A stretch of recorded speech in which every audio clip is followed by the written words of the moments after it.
Welcome to the Huberman Lab podcast, where we discuss science and science-based tools for everyday life.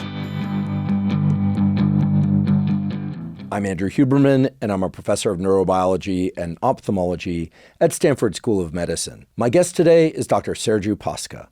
Dr. Sergiu Pașca is a professor of psychiatry and behavioral sciences and the director of the Stanford Brain Organogenesis program.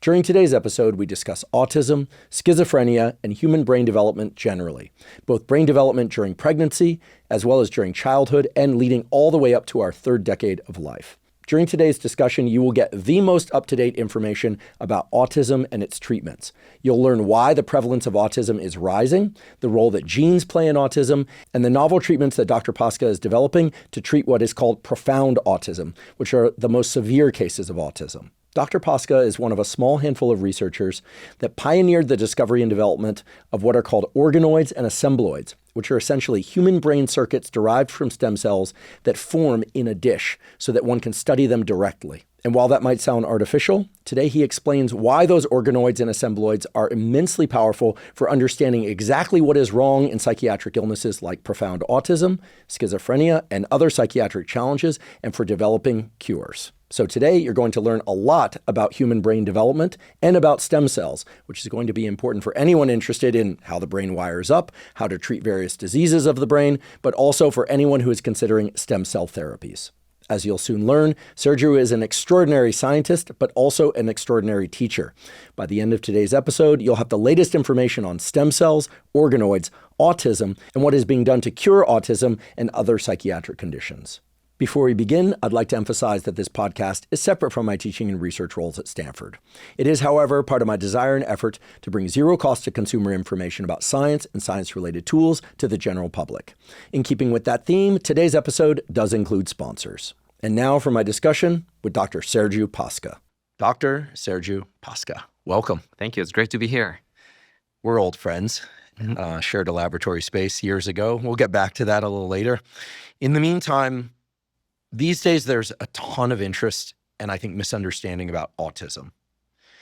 As soon as the topic of autism comes up, immediately some people will say, why are we trying to cure this thing? I know autistic children and adults that are delightful people that lead functional lives. They might be a little bit different or a lot different than other people, but why are we trying to quote unquote cure autism? And then other people will say, well, there are people with autism who need constant care, who will never live independently. Tell us about autism, what this spectrum really is, and then we'll talk about what your laboratory is doing to try and literally find cures for the most debilitating forms of autism. Well, autism is a complex condition. It's a spectrum, as you said. In a way, you could say autism and neurodevelopmental disorders. It's behaviorally defined. There's no biomarker. So in a way, it's a condition that is defined exclusively by observing behavior, which is actually the case for most psychiatric disorders. But it's essentially diagnosed by the presence and absence of certain behaviors in a certain period of time or up to a certain age. And of course, what triggered, I think, a lot of discussions in recent years is because the number or the prevalence of autism has increased. Right? So now it's close to almost 3% of the general population, which of course, it's a big number. 3%? Almost 3%, yes. Wow. So that has increased even since I was in medical school. When I was in medical school, actually, it was considered a rare disease. The reason why I actually studied autism, because it was a very rare disease and we had very few resources, so we thought studying a rare disease would be easier. But now we also know so much more about this condition. So we do know, for instance, that there is a strong genetic component to it, which for a while, obviously, we didn't. In fact, in early days, the psychoanalytic perspective dominated, especially in the 50s and 60s. So it was thought that it was resulting from having very cold parents, in particular a cold mother. Emotionally cold? Yeah, emotionally cold. It was the so-called refrigerator mother hypothesis of autism. And then in the 70s, some of the first biological studies were done, primarily in twins, that show something quite remarkable. that if you have twins that are identical, genetically identical, and one has autism, then the probability that the other one has autism is very, very high. Even with different mothers. Sure, yes. But generally, we think that there is a strong heritable component to autism. So that was like in the late 70s. And really just in the last 10, 15 years, we've learned actually that there are genes associated with autism and certainly with very specific forms of autism. So that's what we would call generally profound autism today, the conditions that are severe, that are causing an impairment. They're very often associated with other conditions such as intellectual disability, so low IQ, epilepsy. So because it is a spectrum, of course, it creates a lot of confusion.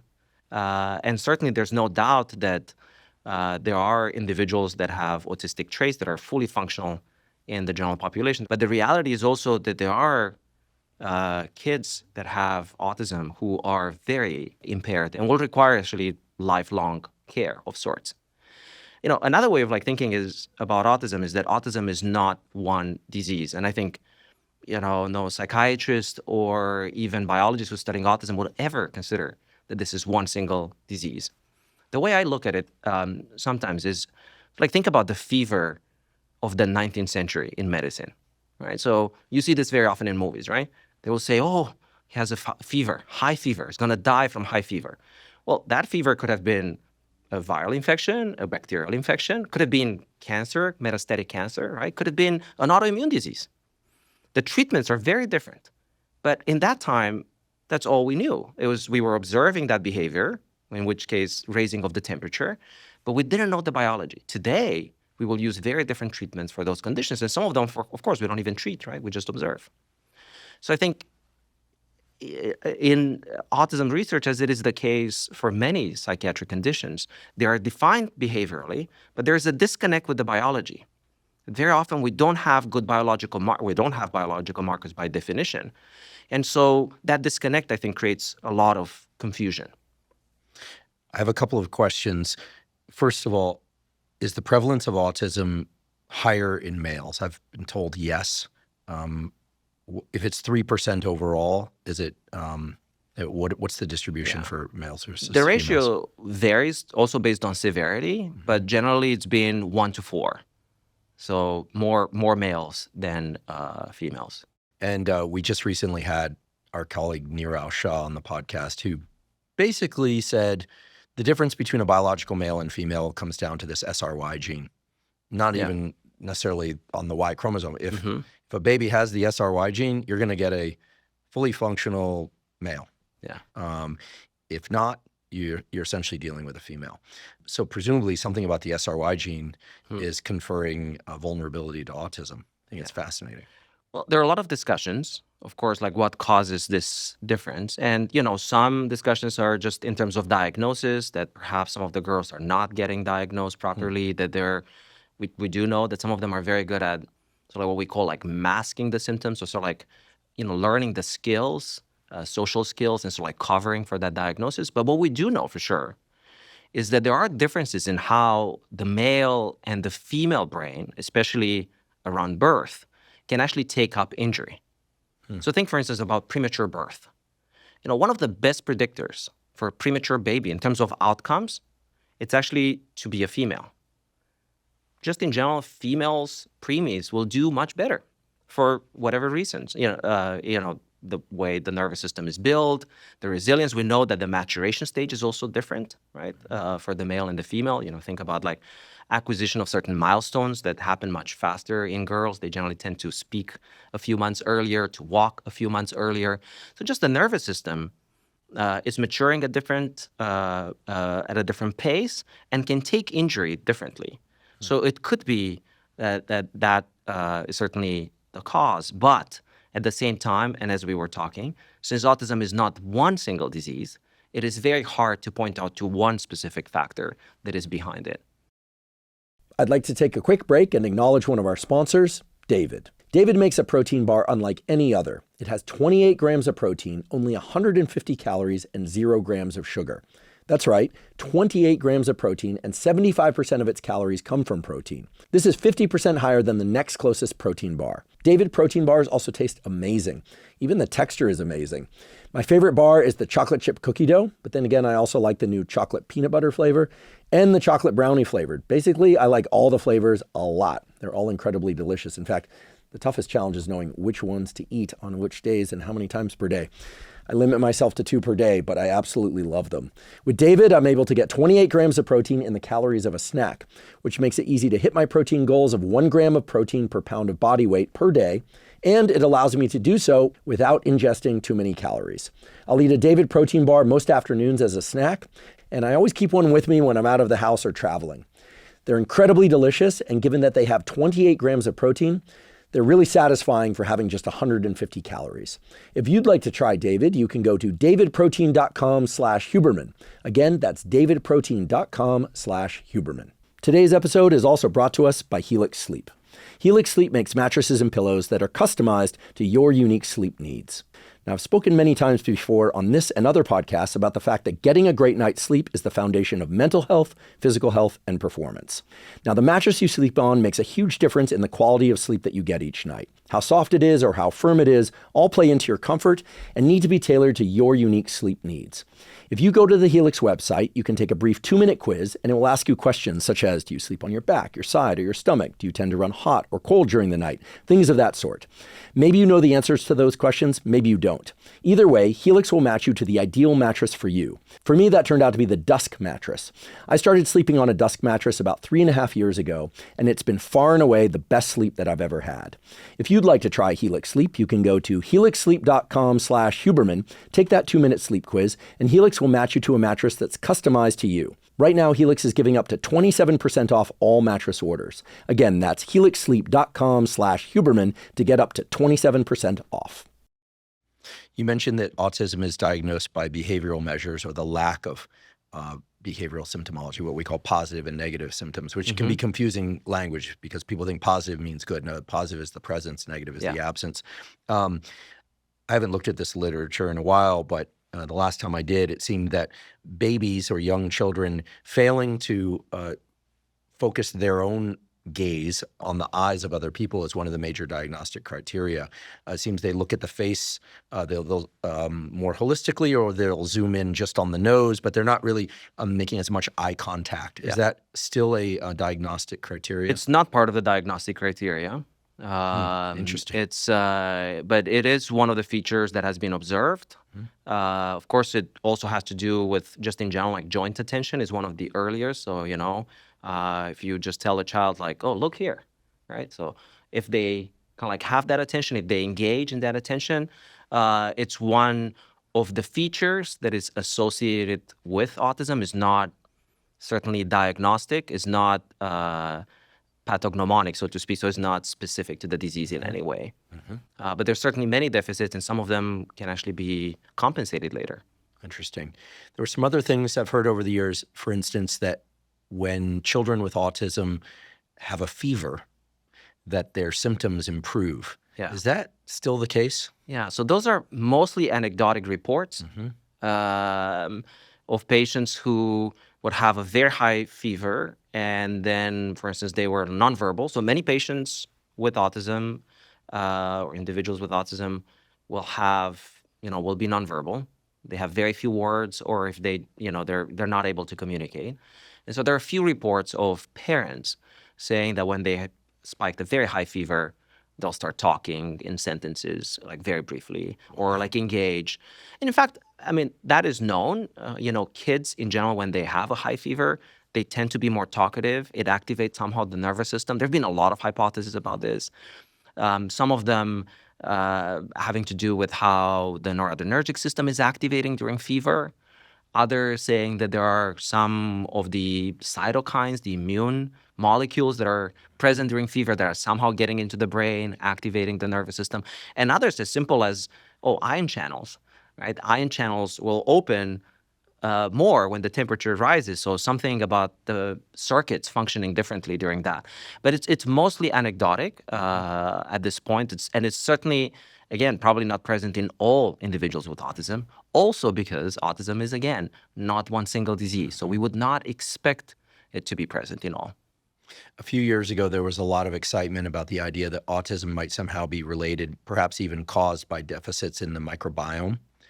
There were some mouse experiments of doing fecal transplants from what we call wild type or healthy mice into mice that were had some symptoms that resemble autism, and there were improvements observed to the point where I think there were some human clinical trials using fecal transplants. Sure. Whatever became of that? I think, again, almost everything has been associated or thought to be causal, but generally demonstrating this is very, very difficult.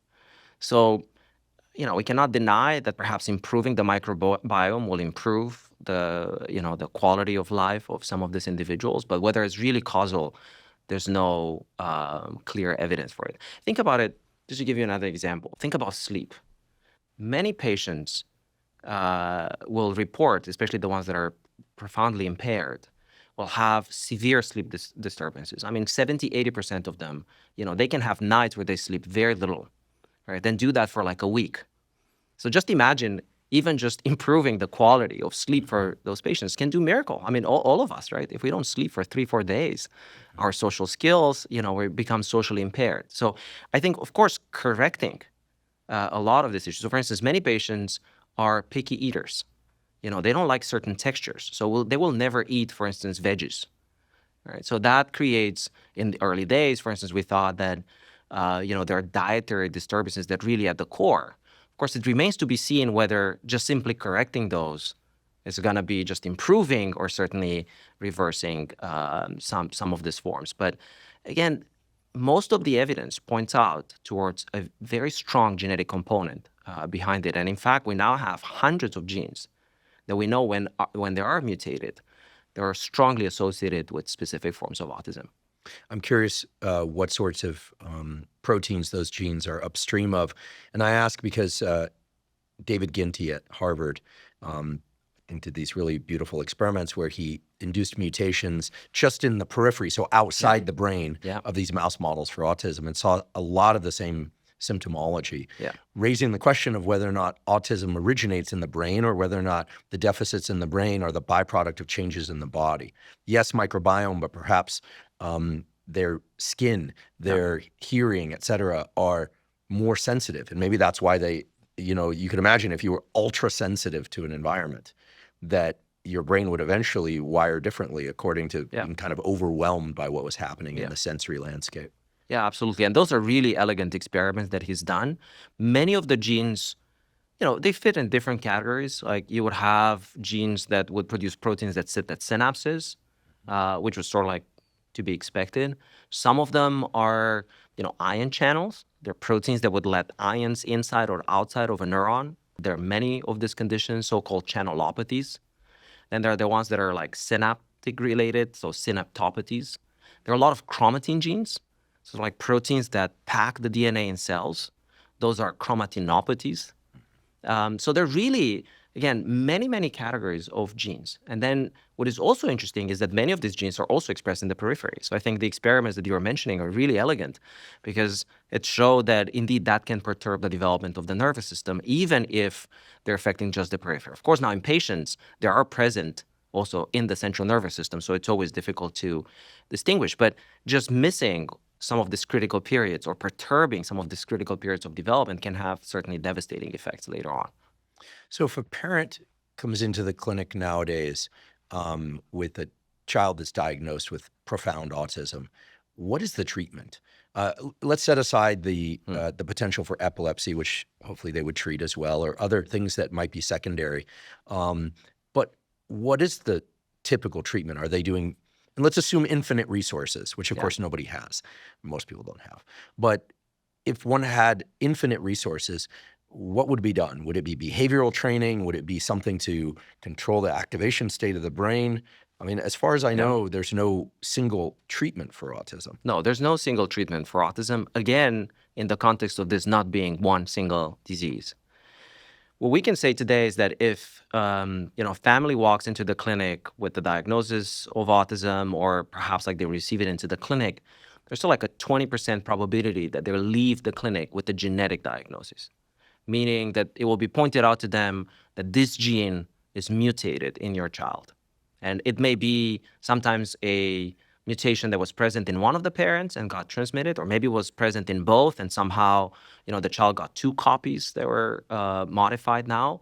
Or many of the genes are actually mutated de novo, meaning that the mutation was not present in either parents, but something went wrong during development, perhaps early in the sperm cell, in the egg cell, or perhaps in early stages of development, and a new mutation was acquired. But that is also the case. We acquire a lot of mutations, all of us. We have a lot of new mutations, right? About like 80 new mutations, 30 of them are protein truncating. So certainly the challenge very often is to, even when you see a gene that is mutated, to know whether that gene is truly causing the disease. So very often the way we know is that we find many patients that have a similar presentation clinically. Let's say maybe they'll have syndactyly.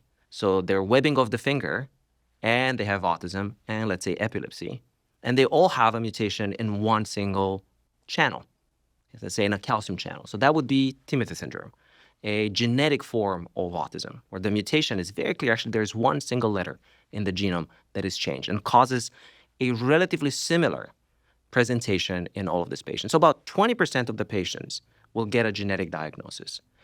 Now, sadly, that doesn't do that much today, because we don't really have specific therapies for those forms. I think the hope is that perhaps we will have individual treatments, whether they're going to be genetic or otherwise. So being part of that community is generally useful. And then the rest of the patients will essentially fit into this larger category of idiopathic, meaning that we don't really know the precise cause. I want to talk about Timothy syndrome, and I also want to talk about genetic approaches for fixing genes, so-called gene therapy. Before we do that, would you be willing to just speculate on why you think there's this fairly dramatic increase in the incidence of autism?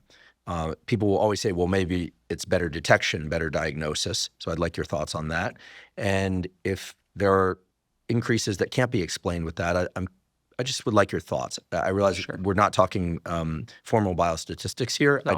In your experience, you're an MD, you think about autism a lot. You're working on potential cures for autism and other neurologic conditions. How do you think about this increased prevalence issue? Yeah. Well, certainly the increase is still puzzling, right? So I think on one hand, there's no doubt that the changes in diagnostic criteria, which have happened over time, I mean, we had to just refine what autism really is, that changed, to some extent, the prevalence. We've also seen, a diagnostic migration, so to speak. So some children, for instance, 30 years ago would have been diagnosed with intellectual disability. And today they fit the criteria for autism. About a third of individuals with autism also have intellectual disability. So there is also great overlap between the conditions. So there's been a move sometimes between the diagnosis over time. Of course, there are all kind of discussions about, availability of services and to what extent that is also contributing, right? But, we don't really, we don't truly understand all the reasons behind like this increase. There's no doubt. We can't explain. We know that it's highly heritable based on genetic studies. So we know the heritability is very high, one of the highest for psychiatric disorders that we know of. But of course, we don't have the genes for every single form. So it is likely that some of them are very rare, right? So essentially just think of it as like, they're individually rare form, but collectively common. So it will take a while until we sort of like map all of them. And then, of course, there are environmental factors that we do know historically can contribute to this. So there are various exposures to environmental factors, like in early days, thalidomide, for instance, was one of them, that we know increases the risk for autism. So, of course, those are contributing. But thalidomide was a drug given to pregnant mothers to try and prevent miscarriage, right? Exactly. It's no longer prescribed. It's no longer prescribed. It's caused major birth defects. Defects, exactly, yeah. So there's certainly, it's quite complex, because first of all, the definition of the condition is quite difficult, right?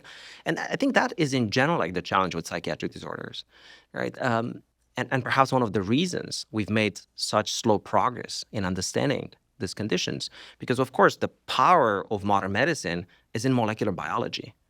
We kind of like deploy this remarkable force of an understanding. And in order to do that, you need two things.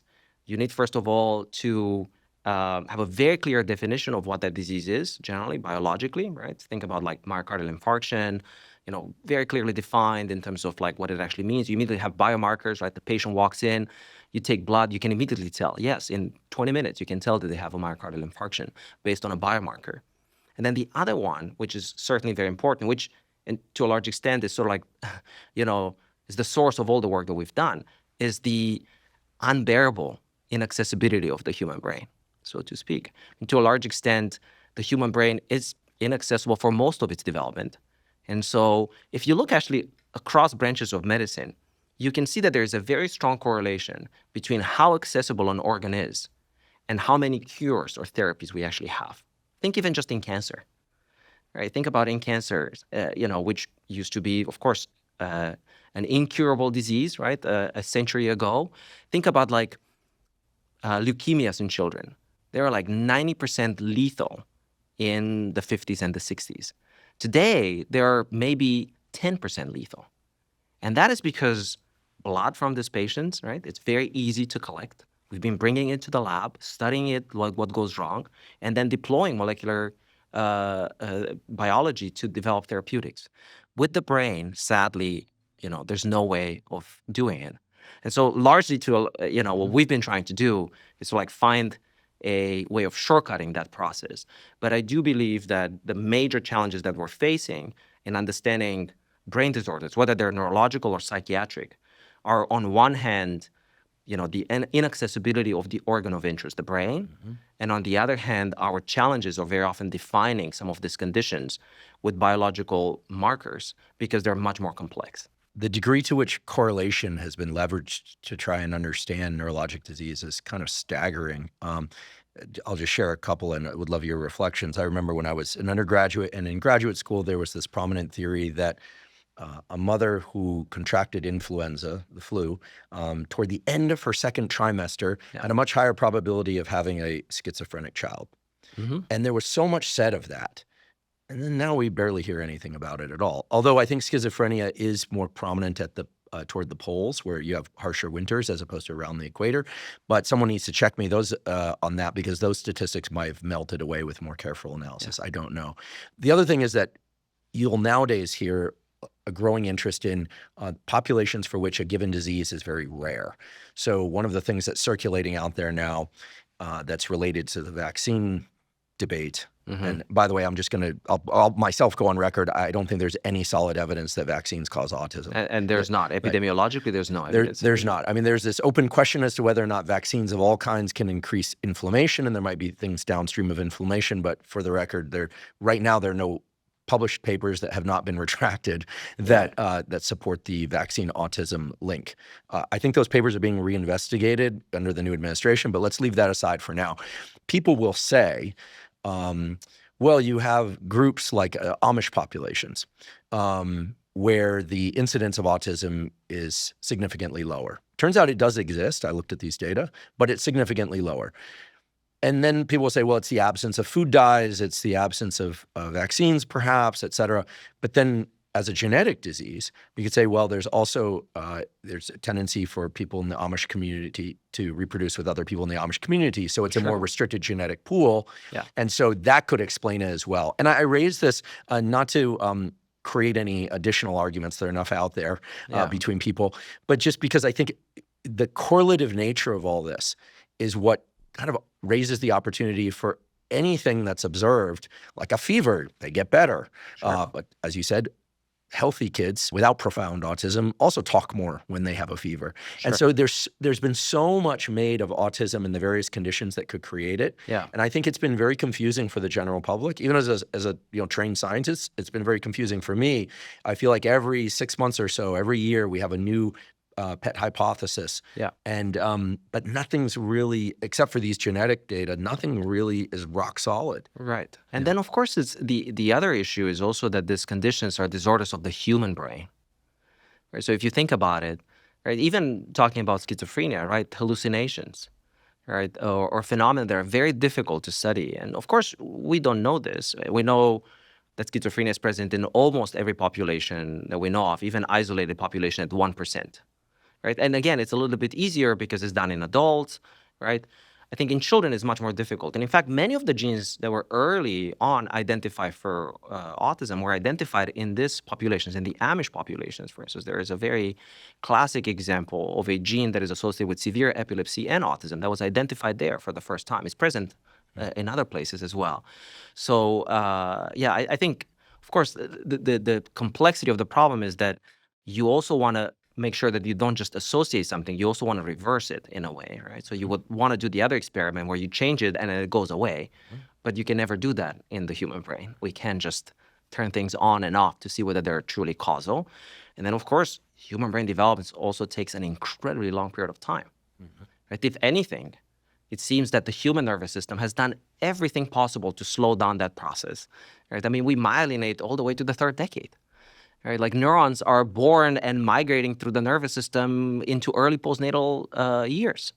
Wait, you're telling me that our neurons continue to get myelinated, which, of course, for those that don't know, is the building of the ensheathment that allows electrical signals to be passed down neurons more efficiently until we're 30 years old? Yes, there's evidence that myelination, especially in the frontal areas of the brain, are continuing up to the third decade. Our unfortunately now deceased former colleague, Ben Barris, he used to shout at people in lab meetings. Yeah. When they say something he didn't like, he'd say, "What do you know? You're not even myelinated yet." Exactly. So he was right. He was absolutely right. Okay, so if you're in a disagreement with somebody younger than 30 and you happen to be older than 30, you can leverage the argument, "What do you know? You're not even myelinated yet." Right. Completely myelinated yet. Right. All kidding aside, before we get into the incredible experiments that you're doing and the direction that you're taking to tackle these really hard diseases, I have to ask two questions. First, is the incidence of autism also increasing outside of the United States, or is this something unique to the United States and Northern Europe? I don't know why we always pair those two. Or yes. I should just be fair to the United States and Australia or whatever. Or is there something going on in the United States in particular that autism is increasing faster here? Yeah, no, the prevalence for autism, has been actually reported to be higher in other countries even before this. So some of the early reports many years ago showed that in Korea, for instance, the prevalence was very high. Now that the studies are done, also like in Scandinavian countries, it shows that it's probably around the same, kind of like rate, 1 in 30 to 1 in 40, so somewhere between. Okay, so it can't be whatever is attached to whatever United States specific conditions. Very unlikely. Because you hear these arguments. It's the glyphosates in the crops in the United States, and while I don't favor that argument, I do think we need to be cautious about what's in the food supply. But absolutely, those same people often will leverage the argument that, well, in Europe they're not using these things. Well, if the incidence of autism is the same and rising. That sort of does away with right. At least the clean logic of that. And perhaps another argument, which is very important to bring, is that we find the same mutations, right? I mean, the same mutations. If we're talking, let's say, a mutation in a specific calcium channel, you'll find it in a patient in Denmark, right, as well as like one in Africa or in, let's say, Australia. So I think some of these genetic mutations are sort of like the same. Yeah. Could we briefly talk about gene therapy and CRISPR? Just briefly, Sure. Because I think in the context of a discussion about these neurologic diseases for which currently there aren't perfect cures or even cures in many cases, gene therapy does hold some promise. Yeah, absolutely. In simple terms that I and everyone else can understand, could you just explain what CRISPR allows physicians potentially to do? In other words, can genes be fixed in adulthood? Do they have to be fixed in the embryo? Just give your thoughts generally about CRISPR and gene therapy, because I think most people have heard of it. Yeah. But I think most people don't have an intuitive sense for how it works. So gene therapy is a rather actually broad term, and it covers many ways in which you can correct generally a gene or a genetic defect that we think it's causal. So on one extreme, for instance, you can envision a gene is broken, has a mutation. So what you want to do is you want to put it back. So those were some of the early efforts where you would put it in a virus and deliver it to the patient. An adult. In an adult or in a child, depending on like the condition, with the idea is that the gene is not there or like there's not enough of it, so I'm just going to deliver more. That's one extreme. Is it injected into the blood, or do you have to go into the specific cell type that's lacking the gene? Many of the studies were done for blood disorders, of course, because it was easier, so you would inject them. Of course, the other possibility is sometimes you don't want to put the gene, you want to put the protein already made. And that is the case for many conditions where an enzyme, so a protein that, does some interesting chemical reactions that are essential to a cell is missing. So sometimes you just make that enzyme and then you deliver that. It's not always working, but in some cases it actually works really well. Now, the other thing that you can do is you can try to correct that defect directly. That means you need to operate at the DNA level. So somehow you need to get into every single cell that is affected and correct that. And that's where CRISPR comes into play, where presumably you could at one point deliver the guides, so the tiny pieces of nucleic acid that tell you where to go on the DNA, and then an enzyme that will do the cutting and then the putting back, or various other versions of this that you would correct. Of course, there are challenges with that.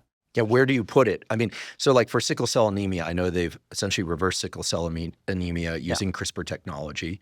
Right. That's in the blood, right? It's in the blood. It's of the blood. Right. But if, for instance, we know about a genetic defect of, let's say, we'll talk more about this soon, but a mutated calcium channel that disrupts heart function and brain function, and you come in with CRISPR, you know what gene is mutated, you have the healthy gene that potentially you can put back. Where do you put it? Do you inject it? I mean, injecting into the heart is possible. Yeah, into the blood supply, obviously easier. Yeah. Getting it directed to the bone marrow, but to the brain is hard. Yeah, well, presumably you could inject into the brain as well, right? There are ways in which you can inject through either surgery or through an injection in the spinal canal, like intrathecally. So that's certainly one way in which you can do it. It is very challenging, though, because, of course, the brain has a lot of cell types. And you very often, the way you deliver this, like through a virus or through other modalities, there's only so much of that virus that you can actually put inside the nervous system. And the efficiency is not yet like very high. So another way is to go like one level down. So that gene will produce an RNA that will produce a protein. So perhaps we don't have to correct the DNA everywhere, but perhaps we can correct something that happens downstream. And that's sort of like being the strategy that we've been using primarily, just mostly because at this point, and probably in the future it will be possible, who knows, like in 10 years or maybe even earlier, we'll be able to deliver very effectively some of these genetic therapies using CRISPR. Because certainly in non-human primate models, things like color blindness have been rescued by introducing a gene through when we talk about viruses, people often will think, oh goodness, why would I want to get injected with a virus? But we should just mention there are things like adenoviruses, which cold viruses or adenoviruses that can be engineered so that they don't make you sick, but they can carry a cargo, like a gene you want to put into a nervous system or body that lacks that gene. So when we say using viruses to deliver genes, it's of the benevolent type, or at least benevolent motivation. We think that those adenoviruses can live in our body for a long time without causing additional trouble. And they're very often modified to make sure that they don't cause disease. Of course, another limitation of that is that if the gene is really large, it simply won't fit in a virus. So for instance, that would be the case if you think about a calcium channel. Calcium channel is a gigantic gene. It will be very difficult to fit inside a virus. And then, of course, the other thing is like with these viruses, very often, especially with the adenoviruses or AAVs, is that you have one shot, meaning that you have to inject once and hopefully it would work, because next time, you may have an immune reaction, right? You'll produce antibodies, and so you won't be able to deliver again. So there are all kinds of challenges that people are working really hard to solve, and I have no doubt that in the next decade we'll see therapies or perhaps even cures for some of these conditions. Of course, and I think you were bringing this up. One of the challenges is like when we do this, because especially for disorders of the brain, neurodevelopmental disorders, so autism and other neurodevelopmental disorders, the question is always how early it is too late. How much damage has it been done, and how much can I actually correct? And that's one of the things that we're only now starting to really explore as we're thinking about some of the first clinical trials in this space. this might shock you a bit, but folks in the quote unquote biohacking community, not me, are getting, I know some that have gotten Follistatin gene therapy as a body enhancement thing. So they're leaving the country because you can't do it in the United States, and literally getting an injection of a Follistatin gene therapy to, I guess, to have more muscle, to, improve that. I wouldn't do it personally. I like working out, so I don't need a Follistatin gene therapy. But it's interesting to note that people are doing this, and I'm raising this as a segue into a discussion about stem cells, because people around the world are getting injected with stem cells. In the United States, it's still not allowed by FDA for most things. But I think gene therapy has started. It's certainly begun. But it's not the sort of thing that your physician offers up early. It's still very experimental for most things. And then for gene therapies, again, in the context of what you're mentioning, is some of this, again, they're irreversible. So once you put the gene in, and it goes into a cell, let's say through a lentivirus that will integrate, you can't take it out anymore, right? That would be very difficult. It will get inactivated over time. But so that's why we have to be extra careful with some of these therapies and, make sure that we don't do more harm, right? Which I guess it's always what we try. Absolutely. I'd like to take a quick break and acknowledge our sponsor, AG1. AG1 is a vitamin mineral probiotic drink that also includes prebiotics and adaptogens. As many of you know, I've been taking AG1 for more than 13 years now. I discovered it way back in 2012, long before I ever had a podcast, and I've been drinking it every day since. For the past 13 years, AG1 has been the same original flavor. They've updated the formulation, but the flavor has always remained the same. And now, for the first time, AG1 is available in 3 new flavors: berry, citrus, and tropical. All the flavors include the highest quality ingredients in exactly the right doses to together provide support for your gut microbiome, support for your immune health, and support for better energy and more. So now you can find the flavor of AG1 that you like the most. Well, I've always loved the AG1 original flavor, especially when I mix it with water and a little bit of lemon or lime juice. That's how I've been doing it for basically 13 years. Now I really enjoy the new berry flavor in particular. It tastes great, and I don't have to add any lemon or lime juice. I just mix it up with water. If you'd like to try AG1 and these new flavors, you can go to drinkag1.com/Huberman to claim a special offer. Right now, AG1 is giving away an AG1 welcome kit that includes 5 free travel packs and a free bottle of vitamin D3K2. Again, go to drinkag1.com/Huberman to claim the special welcome kit of 5 free travel packs and a free bottle of vitamin D3K2. Today's episode is also brought to us by BetterHelp. BetterHelp offers professional therapy with a licensed therapist carried out entirely online. I personally have been doing therapy for well over 35 years. I find it to be an extremely important component to overall health.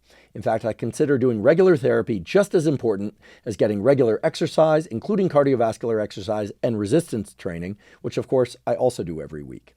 There are essentially 3 things that make up great therapy. First of all, it provides the opportunity to have a really good rapport with somebody that you can really trust and talk to about essentially any issue that you want. Second of all, it can provide support in the form of emotional support or directed guidance, or of course, both. And third, expert therapy should provide you useful insights.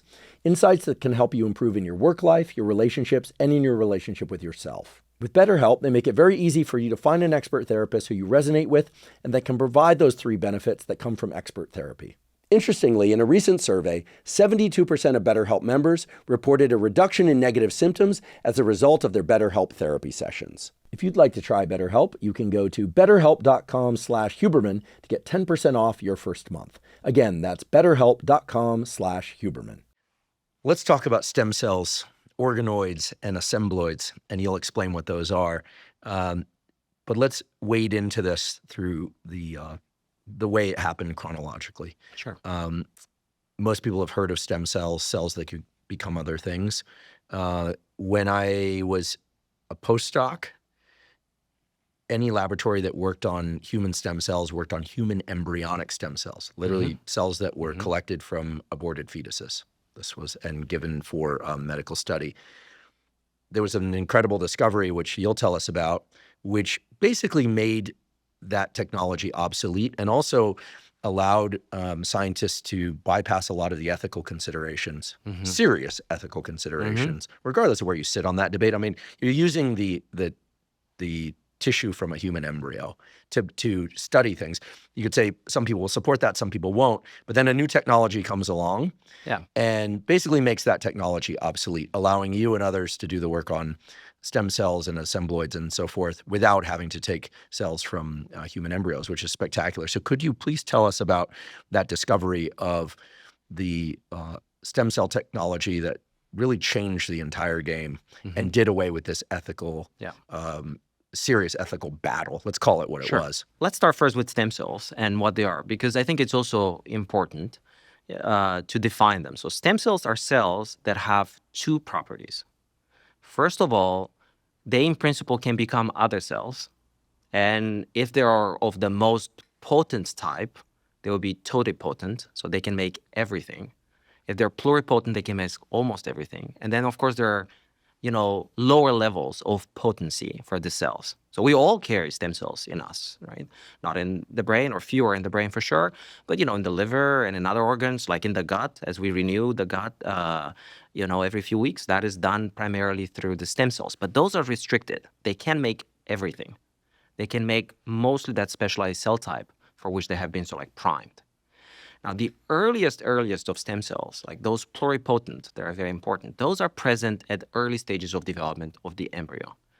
And of course, that happens post-conception. So the challenge has been that you have to remove them from a fertilized egg. And if life starts at conception, then of course you're interfering. So I think a lot of the ethical debates have started because of that.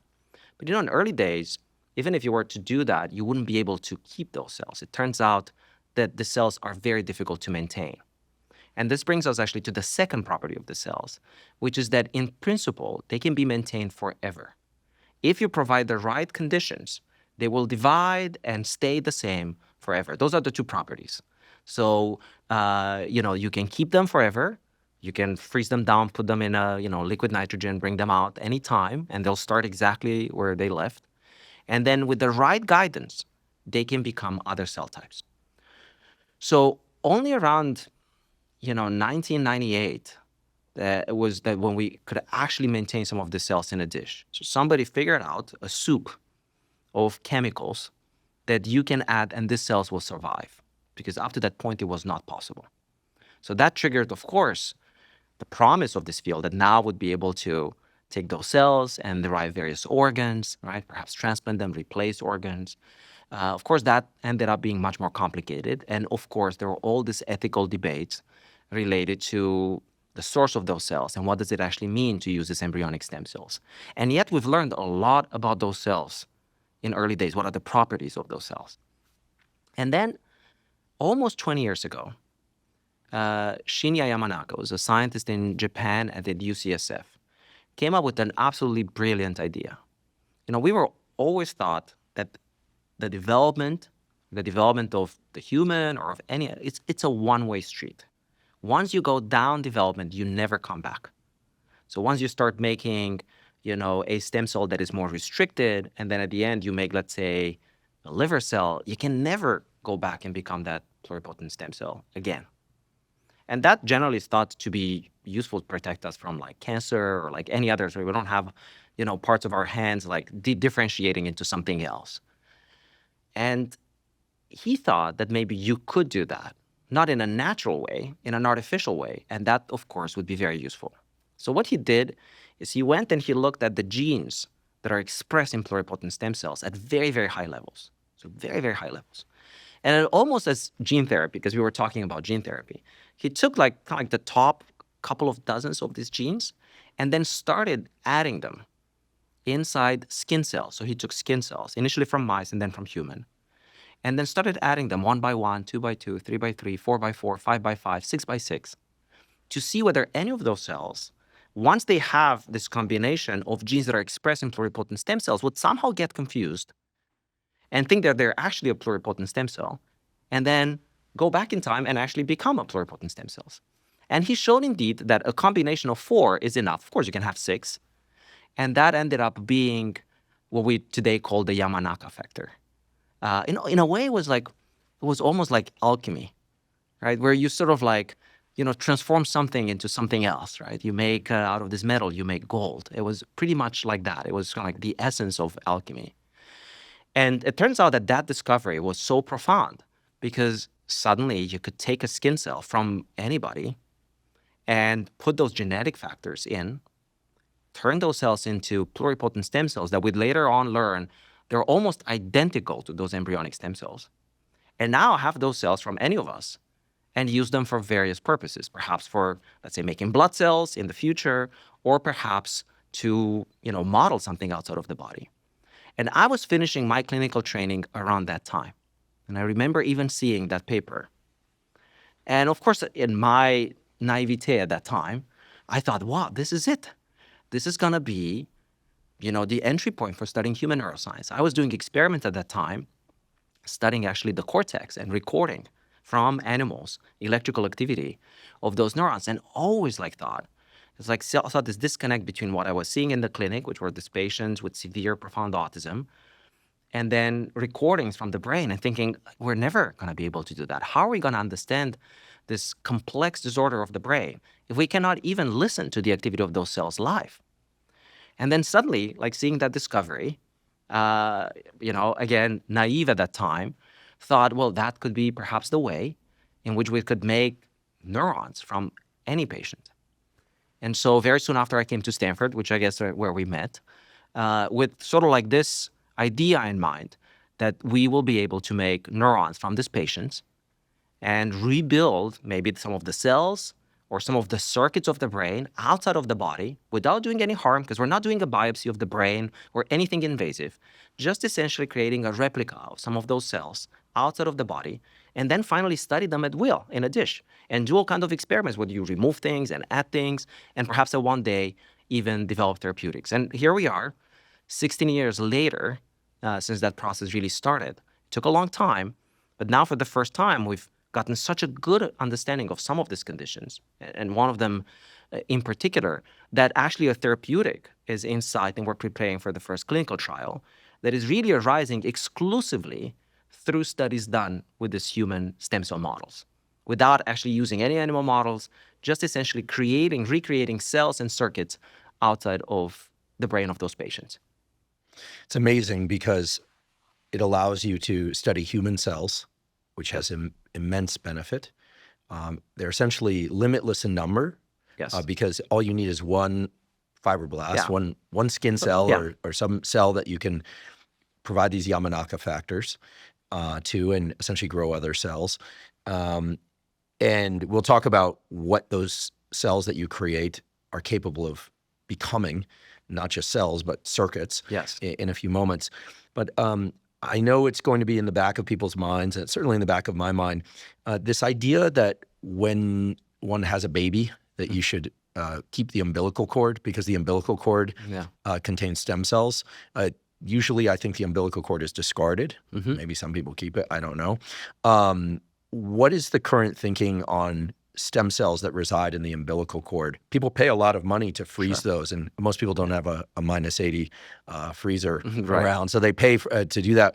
What is the potential for umbilical stem cells in the future? Is it something that parents, I don't want to say should invest in, but if they have the disposable income, that they would be wise to do that? So those cells that are collected from the umbilical cord are stem cells, but they're already quite restricted in what they can make. So their applications are also restricted, mostly to blood disorders. So I think it's important to keep in mind that they're not sort of like a universal, solution to anything that would ever involve pluripotent stem cells in the future, or stem cell therapies in the future.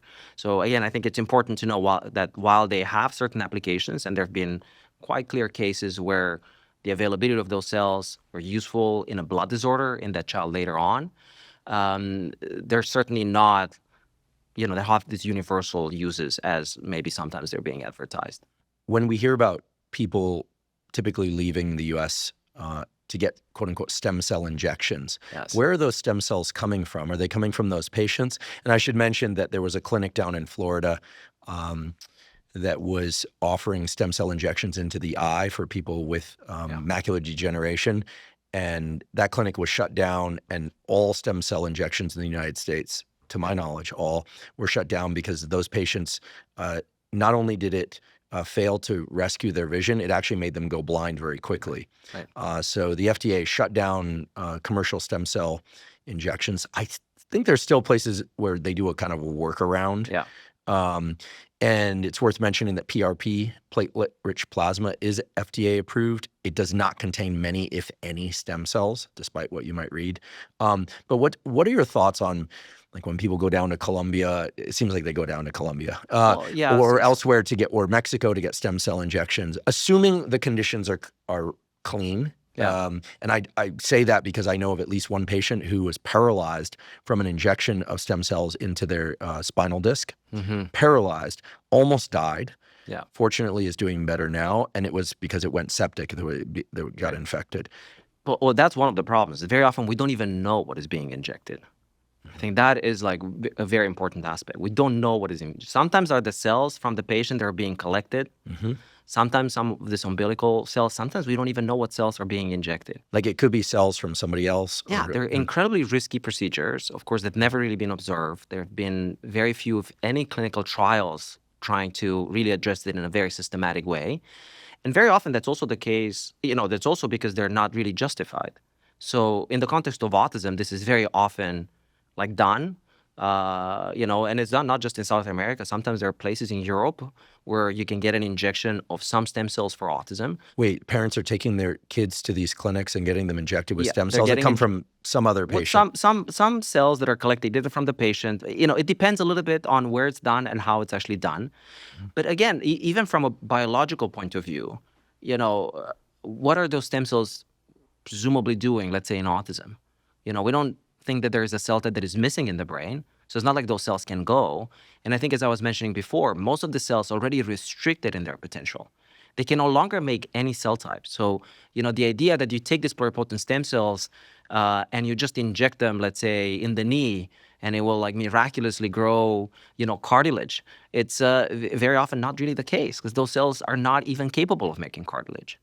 So I think there's very often, a lack of understanding of what these therapies really are. And then, of course, there's sadly a lack of understanding of what is actually being injected. So, for autism, this is unfortunately happening much more often than you would think. So I very often get like parents or families that are asking me desperately, we've like exhausted all resources. We don't know what else to do. We've tried behavioral therapy. We've tried these therapies. Nothing works. And everybody's recommended that we should just go now to South America and do this injection. Should we do it or not? Right? And of course, my answer is always like no, because again, there's no reason that would work. Some parents come back and of course they report an improvement, and which is generally temporary to the extent that we know. Of course, it's never really been studied in a very systematic way. Partly, it's of course there's a very strong placebo effect, which you can, especially in parents, like by proxy, when you have a child who's like very sick, those placebo effects are very, very strong. These parents really want those kids to improve. And so they will see things that are improving, plus those are still developing kids. So week by week, they may acquire new milestones. And then the other thing, which of course could be part of this, is that there is an inflammatory effect very often. And so that's almost like the fever in a way, right? It like would increase perhaps some of the cytokines, will create a fever. Perhaps that is associated. We don't really know, but certainly there are dangers associated with, with like procedures like this that are, lack the rationale, first of all. And then, of course, then they lack any regulatory, framework.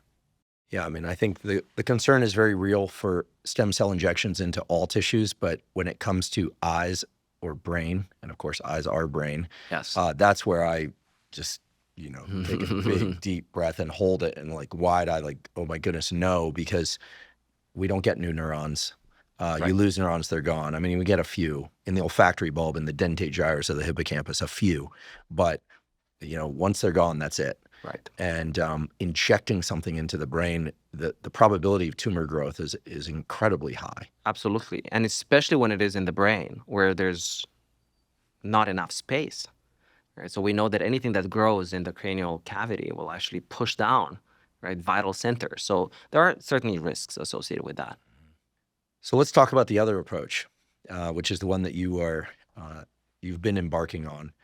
I'll never forget when we were postdocs. Folks, we were postdocs in the same room. It was D222. Yes. We had a lot of pride in that room. We had benches on opposite sides of the room, and we sort of took over that room as an empty room. You probably couldn't do this anymore. But it was like, there's an empty room. Let's bring some microscopes in there. We just started doing experiments there. And I'll never forget when you started building organoids. You started building nervous systems in a dish, and how excited you were. And it's been remarkable to see your arc from that.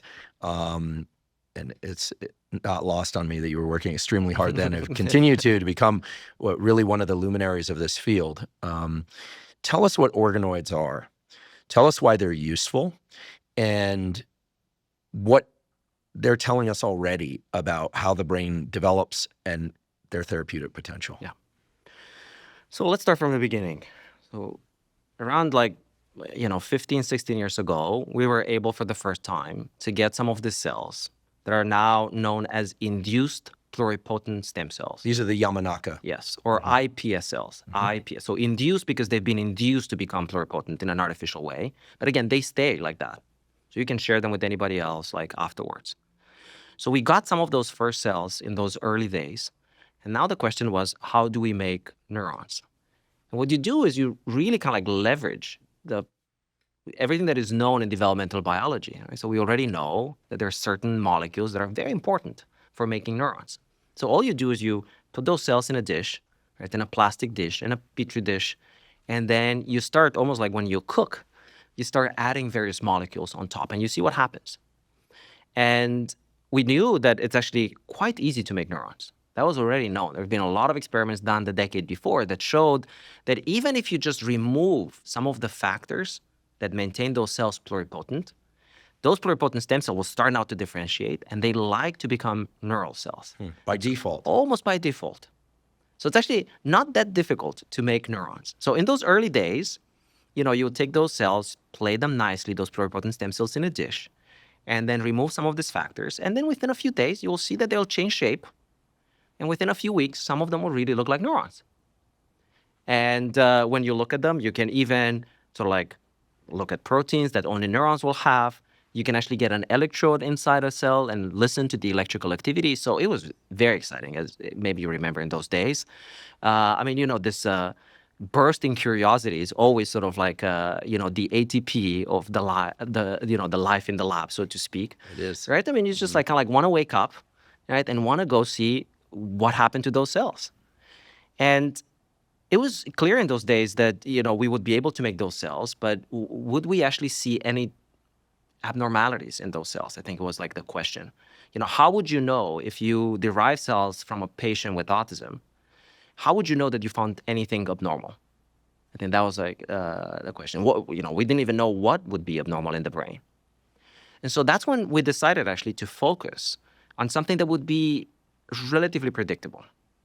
And that was this mutation in a calcium channel, which was discovered just a few years before in very few patients that had essentially one single letter in their entire genome changed in a gene that makes a protein known as a calcium channel, sits in excitable cells, meaning cardiac cells and brain cells.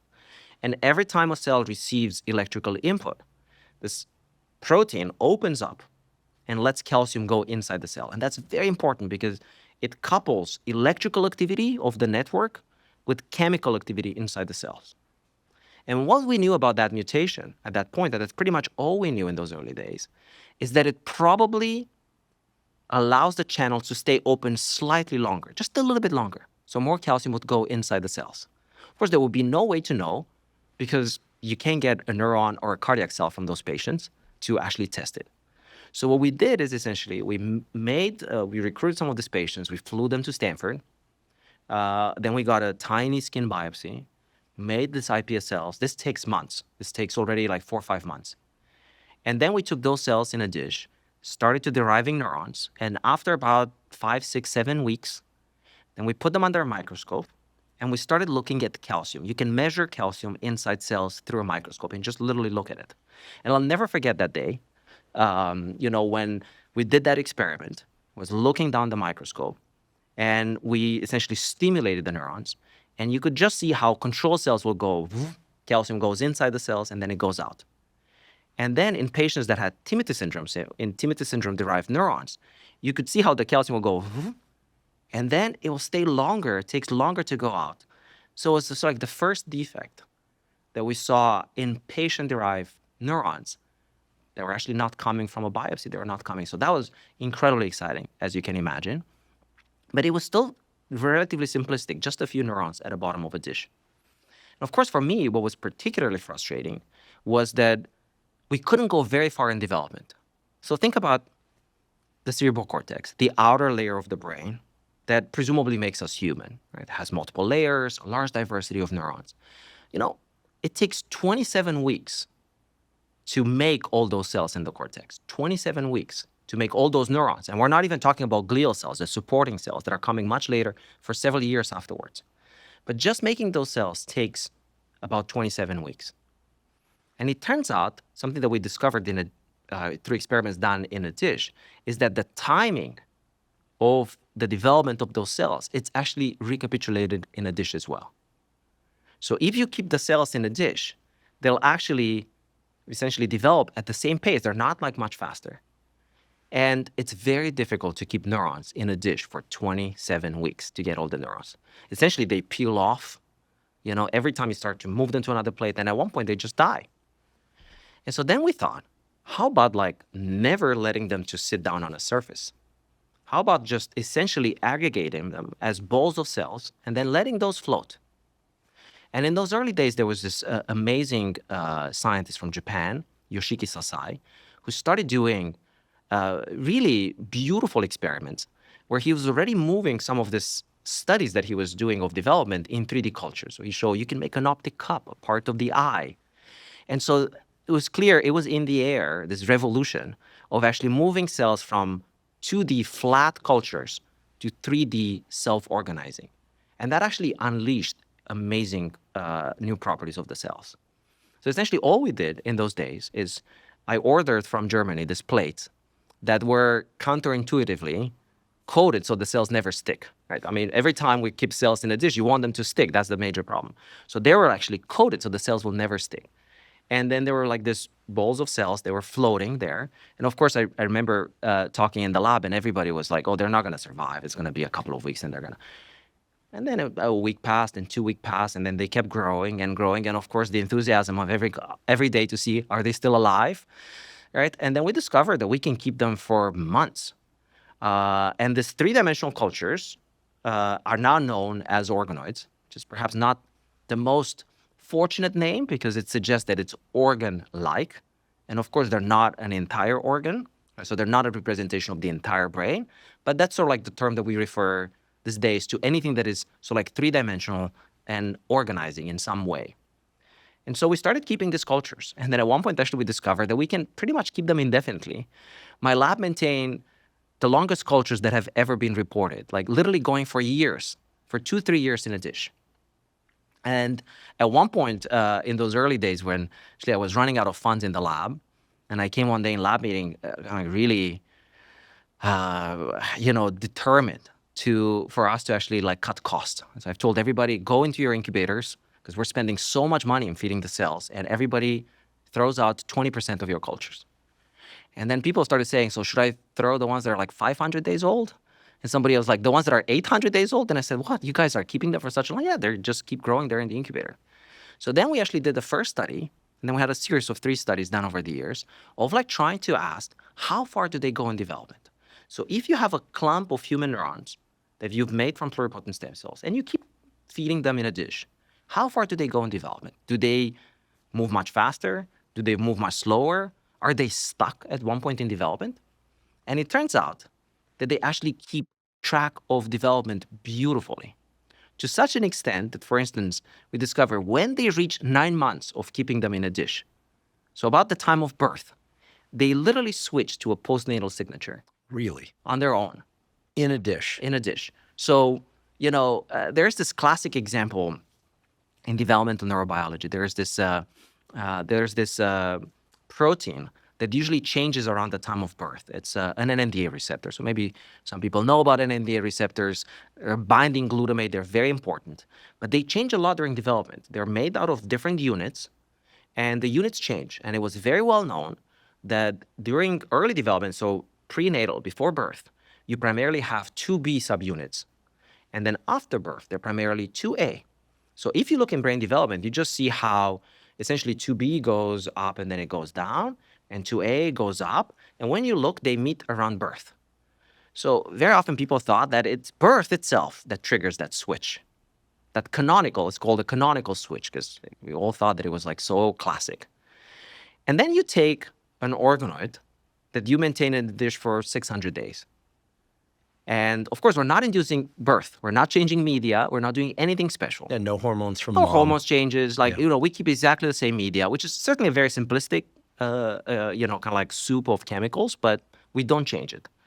And then you just look at these two subunits, and you see how like 2B goes down and 2A goes up, and they pretty much meet at 9 months of keeping them in a dish. It's amazing. So that tells us that there's some sort of intrinsic clock. Once you start a development, the cells measure really, really well the time of development. That does not mean that all aspects of development are going to now be recapitulated in a dish. But it tells us that there is this incredible ability of cells, especially in the nervous system, because, of course, those cells will keep for the rest of our lives. No, we're never going to renew neurons. It's going to be different for liver cells or gut cell. But for neurons, probably in particular, they'll need to keep track of time really, really well. So that was like the first discovery that we've sort of like made, which is still stunning today. We still don't know the mechanism. We're still working really hard on figuring out exactly how the cells are keeping track of time.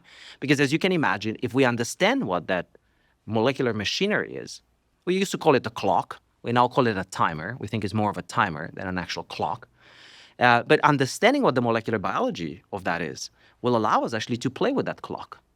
Right? So if you want to make neurons that are, 70 years old neuron from a patient with Parkinson, I don't have to wait 70 years in a dish. Could I make it in like a few weeks? Or perhaps could I take an aging neuron and somehow, rejuvenate it by playing with that timer? But just to make it clear, we still don't know that. We have some clues about like what it may be, but I think it's still early days. And I think that was like one of the first things that these cultures allowed us to do. Just watch development, human brain development, outside of the human body, in a dish, and actually witness that some fundamental aspects of brain development are actually recapitulated even outside of the uterus and, of course, of the brain. So that was like the first. And then, of course, I guess I'm a developmental neurobiologist by training, and I've done a lot of circuit work in early days. Of course, an obsession of mine was that, especially for conditions as complex as autism and schizophrenia, we need to recapitulate some of the circuit properties of the brain. Right? So we now know that, probably both for schizophrenia and for autism, it is very unlikely, based on the evidence that we have so far, that there are cells really missing from the brain. We thought for a while that maybe some cells are missing, or maybe other cells are in excess. But now the studies that have been done, especially with single-cell profiling of brains of patients that have already died, showed us that the composition of the brain, of the cortex in particular, it's very, very similar. So it's unlikely that the cells are missing or but likely the way they're connected with each other is that makes a difference. And of course, in the beginning, we were just making this clump of cells. They're all for the cortex, but they're like not connected to anything else. So then came the idea of Assembloids, because most of the cells in the brain connect with cells across the nervous system. And in fact, even more interestingly, cells do not reside in the place in which they're born in the nervous system. We have the largest cell diversity of any other organ, almost 2,000 cell types. By the end of the first trimester, there are about 600 cell types in the human brain. Think about the liver, right? Maybe a couple of dozens. The brain has to make, hundreds of times more. So how do you do that? The only way is to actually make the cell types in different parts of the brain, provide local cues there, and then once the cells have been specified, let them move and find their final position. So the first assembloid that we've actually made were of a very stereotypical, canonical movement of cells in the nervous system, which has to do again with the cortex. So the cortex, again, the outer layer of the brain, has both excitatory and inhibitory neurons. It turns out that most inhibitory neurons are not born in the cortex, but they're born deep in the brain. So essentially, all we did is we made two brain regions, the ones that has excitatory neurons and the one that has inhibitory neurons. And the plan was to put them together, hoping that at one point, the cells will know what to do. And in fact, that was like one of the first projects in my lab, kind of like planning that. And I remember gave to one of the students like this very difficult task of figuring out how we're going to fuse these two cultures. And they're about 3 millimeters in size, so you can see them by eye. And I thought it's going to be very difficult to put them together.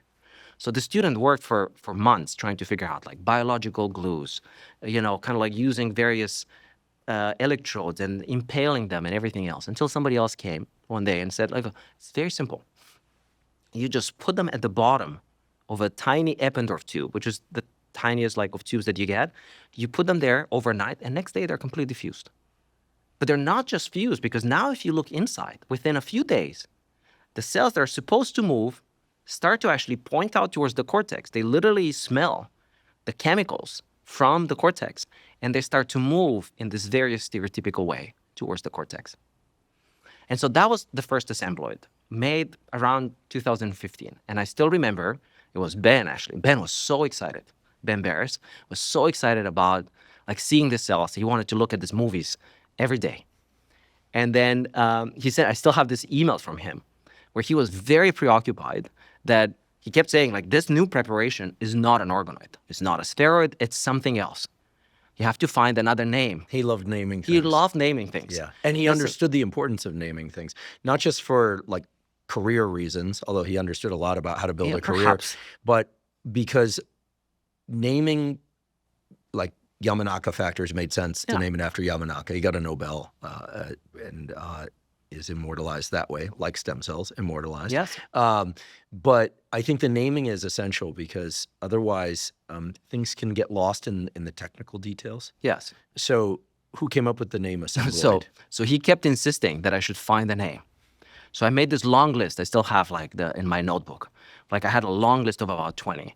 And I would keep sending Ben one. And Ben was always awake, 24 hours. Yeah, he didn't sleep much. He never slept. No. So I remember after sending many emails going back and forth, and he was just like, no, bad name, I don't like it.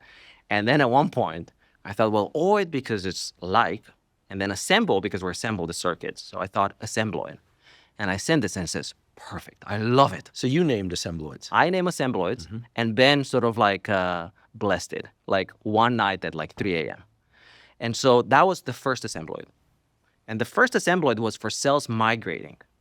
But then the question was, cells have to find each other and form circuits. And so within a couple of years, we started making Assembloids that will have exons, so the long projections of neurons, finding other partners. And you know how, I forgot who said this, must have been Rodolfo Linas, or, who said that the brain is sort of, the next evolutionary step towards movement. So the nervous system, there's been this theories that has evolved as a way of moving around. That was right? Sherrington. Was it said Sherrington? The final common path is movement.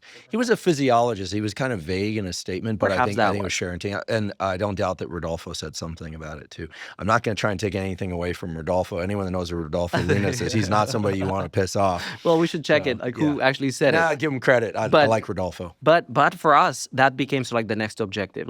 Can we actually build a circuit that will have a very clear output? So we would know that we've actually built that circuit. So what we did is essentially, we thought about the simplest circuit for movement, which is the corticospinal tract. Right? So that means that a neuron in deep layers of the cortex sends along axons all the way to the spinal cord, finds a motor neuron, makes a connection, then the motor neuron leaves the spinal cord, goes to the muscle.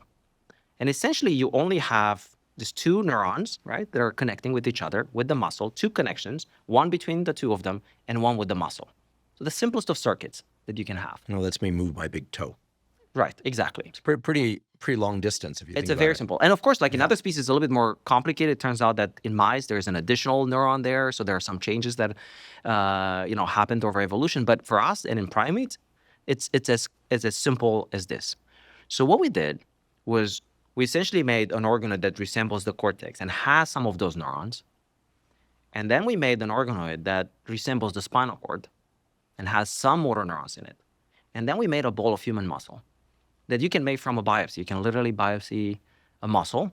You get the myoblast, you grow them, and you get a nice ball of muscle. And then, of course, the challenge was that, the reality is that we don't know how those cells find each other. Like in development, we know some of the molecular cues that they use, but we're far from having a comprehensive understanding of how they find each other. And I remember we were sitting down in the lab and kind of like thinking, I resisted actually doing this as the first assembloid in the lab for a while, because the probability was like against us. Like those cells in the cortical organoid that are less than 5%, the motor neurons are less than 10%, so the probability that they find each other perfectly and in enough numbers to trigger muscle contraction was close to zero. And yet you do it, you put the 3 parts together, you let them assemble, and within a few weeks, you can actually now stimulate the cortex with whatever you want to use, with an electrode, with light, and then the muscle starts to contract. And in fact, the more you do it, the more reliable the process is. And then, of course, we went on to like reverse engineering it and figure out that indeed the cells have connected in that precise way. So I think what we started actually to realize was that, of course, a lot of stem cell biology was, and I think a lot of biology was based on chemical and physical factors that we were leveraging. But we've never truly leveraged this kind of like next level of law or power in biology, which is self-organization. The ability of a biological system of build it itself. If you think about it, the human brain builds itself. Right? Of course, there are instructions, but there's no blueprint. There's no plan that the brain constantly looks to make sure that it actually made all the connections properly. Right? Instructions are sort of revealed at every step for kind of like the next step. And it mostly comes from the cells finding each other. So I think what we also started to learn from this was that all we need to do is make the parts. And if we make the parts right, then the parts will come with the instructions, and then the circuits will assemble on their own. And so that has been really kind of like the beginning of it. And of course, it became progressively more difficult to build circuits. And so, of course, if you put 2, you may think, oh, let's make 3. And if you make 3, can you make 4? So actually, we just published a few months ago the first 4-part assembloid that actually now reconstitutes the pathway that processes sensory information in the nervous system. So you think about the cortex, sends out to control movement and has an output, but it receives information from the outside constantly. And that happens through neurons that sit close to the spinal cord, have projections in the skin where they sense tactile vibrations or pain stimuli, send that information to the spinal cord. From the spinal cord, they go up to the thalamus in the middle of the brain, and from the thalamus, they go to the cortex. So this is a 4-part pathway. So it took us years, first of all, to make the parts, and then to put them together. And then, again, the beautiful thing about it is that while we still don't know all the rules of assembly, you can make this 4-part, we call it a sensory assembloid or a somatosensory assembloid, because it turns out that the sensory neurons that we can make are mostly sensory neurons that sense pain stimuli. And so you can actually put the 4 parts together, so the sensory, the spinal cord, the thalamus, and the cortex, and you have to put them in that order. If you change the order, the cells will not find each other. So you just have to create the minimal conditions for them, making the right cell types, putting them in the right order, and then they'll find each other. And within a few weeks, so it takes hundreds of days to build a circuit like this, but the beauty of it is that suddenly you look at it, and you just see spontaneous activity that arises in the entire pathway. It just starts to flicker, all in sync. Can you use this assembloid to study the effects of different pain medications? Yes. So that is certainly one potential. The other thing that you can do, and the first application that we've had was for genetic forms of pain conditions. So we very often think that genetic conditions, or where you have a very clear cause, are sort of like entry points, like kind of like Rosetta Stones for understanding anything. So there are these interesting mutations in a sodium channel, so another channel. But the sodium channel turns out that if the channel is overactive because of a mutation, you'll have excessive pain. So these patients are highly sensitive. But then if the channel is essentially unable to function, then these patients have loss of pain. And that's equally bad. Many of these patients actually will die because they can't sense pain at all. Yeah, I think people don't realize that in mutations where people can't sense pain, people fail to make the postural adjustments Exactly. that allow you to stay alive, because they unfortunately they can be resting a little bit too much on their right leg. We normally think, okay, no big deal, but you're constantly making these postural adjustments. If you don't do that, you actually can damage the legs that you're pushing down too hard on. Seems like a trivial amount of weight, right? It's your own body weight, but we fail to recognize just how often we're redistributing our position. No. And it's absolutely true. Like feedback in general is very important, including through like this painful stimuli, through all stimuli in general. And it turns out that if you now make essentially a 4-part assembloid that carries the mutation that causes excessive pain, now the sensory neurons are excessively active. So they keep bursting with activity throughout. And then we thought we're going to take it out. And of course, in these patients, they can fire. It turns out that's not true, that they can fire. For some reason, there are probably other channels that are helping them compensate, but they fail to engage the rest of the pathway in a synchronized way. So that's why we need the 4 parts. And I think that's why assembloids generally are going to be very useful, because there are emergent properties that are arising from the interactions of the cells at distance in the brain. And likely many disorders, and of course, are very far from understanding complex disorders such as autism, but certainly this interactions, faulty interactions at a distance in the circuits are probably going to be, key to understanding the biology of these conditions and hopefully at one point kind of like reversing them. I'd like to take a quick break and acknowledge one of our sponsors, Function. Last year, I became a Function member after searching for the most comprehensive approach to lab testing. Function provides over 100 advanced lab tests that give you a key snapshot of your entire bodily health. This snapshot offers you with insights on your heart health, hormone health, immune functioning, nutrient levels, and much more. They've also recently added tests for toxins such as BPA exposure from harmful plastics and tests for PFASs or forever chemicals. Function not only provides testing of over 100 biomarkers key to your physical and mental health, but it also analyzes these results and provides insights from top doctors who are expert in the relevant areas. For example, in one of my first tests with Function, I learned that I had elevated levels of mercury in my blood. Function not only helped me detect that, but offered insights into how best to reduce my mercury levels, which included limiting my tuna consumption. I'd been eating a lot of tuna, while also making an effort to eat more leafy greens and supplementing with NAC and acetylcysteine, both of which can support glutathione production and detoxification. And I should say, by taking a second Function test, that approach worked. Comprehensive blood testing is vitally important. There's so many things related to your mental and physical health that can only be detected in a blood test.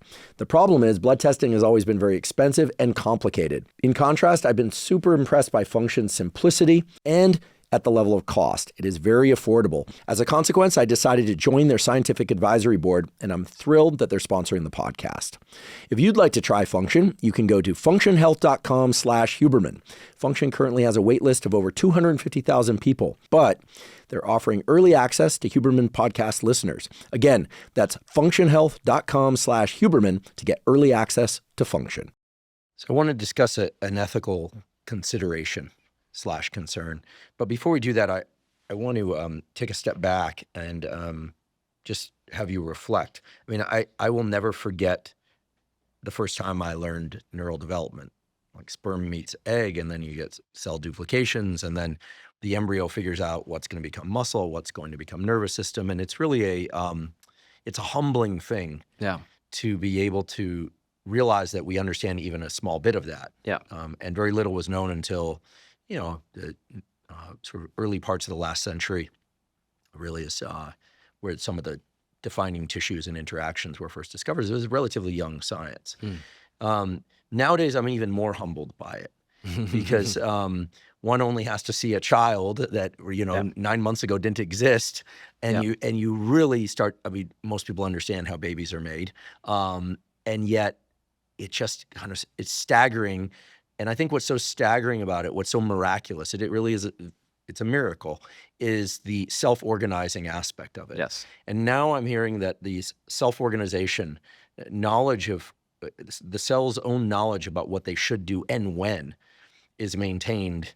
And I also have to just both highlight again and applaud the fact that regardless of where one stood on the embryonic stem cell debate, you're describing assembloids that were made from essentially taking a fibroblast, a skin cell, Exactly. from a patient or from a non-patient, a healthy person that at least doesn't have that mutation, putting them in a dish, reverting them to stemness through the Yamanaka factors, then giving them certain things to drive them towards neuronal fates and then other fates, putting them together. And none of this involves the use of aborted tissues. No.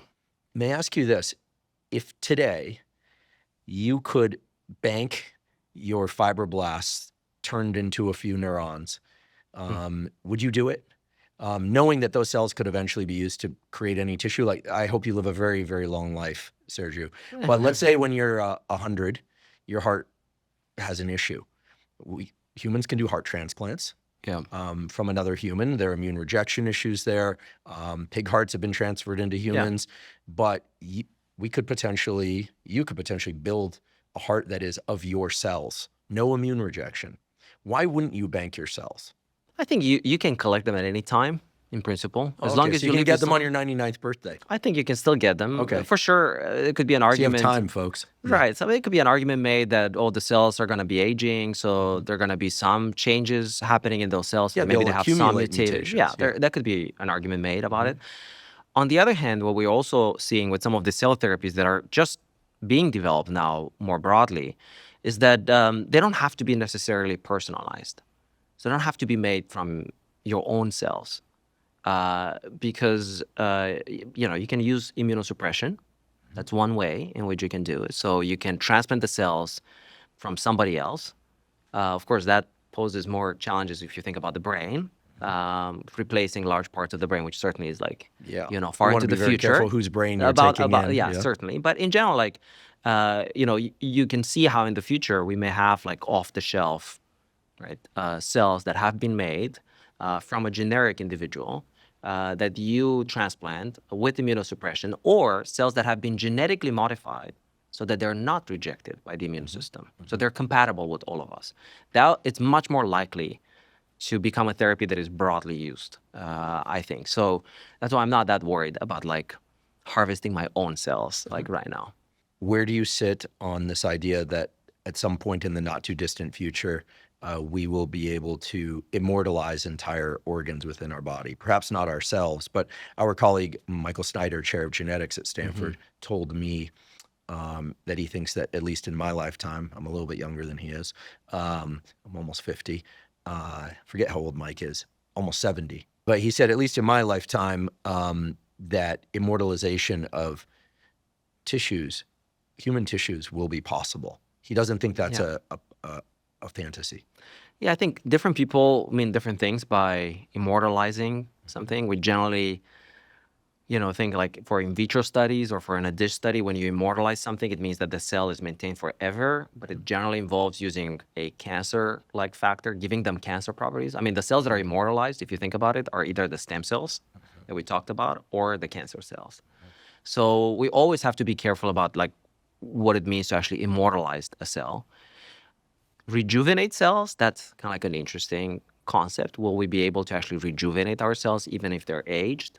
So a lot of discussions have been happening lately whether you can actually use the Yamanaka factors, not to the extent that you completely reprogram a cell, but that you just use them, just a little bit, so that you rejuvenate the cells, not fully. But as you can imagine, those are complicated experiments, right? They're going to have to be tuned.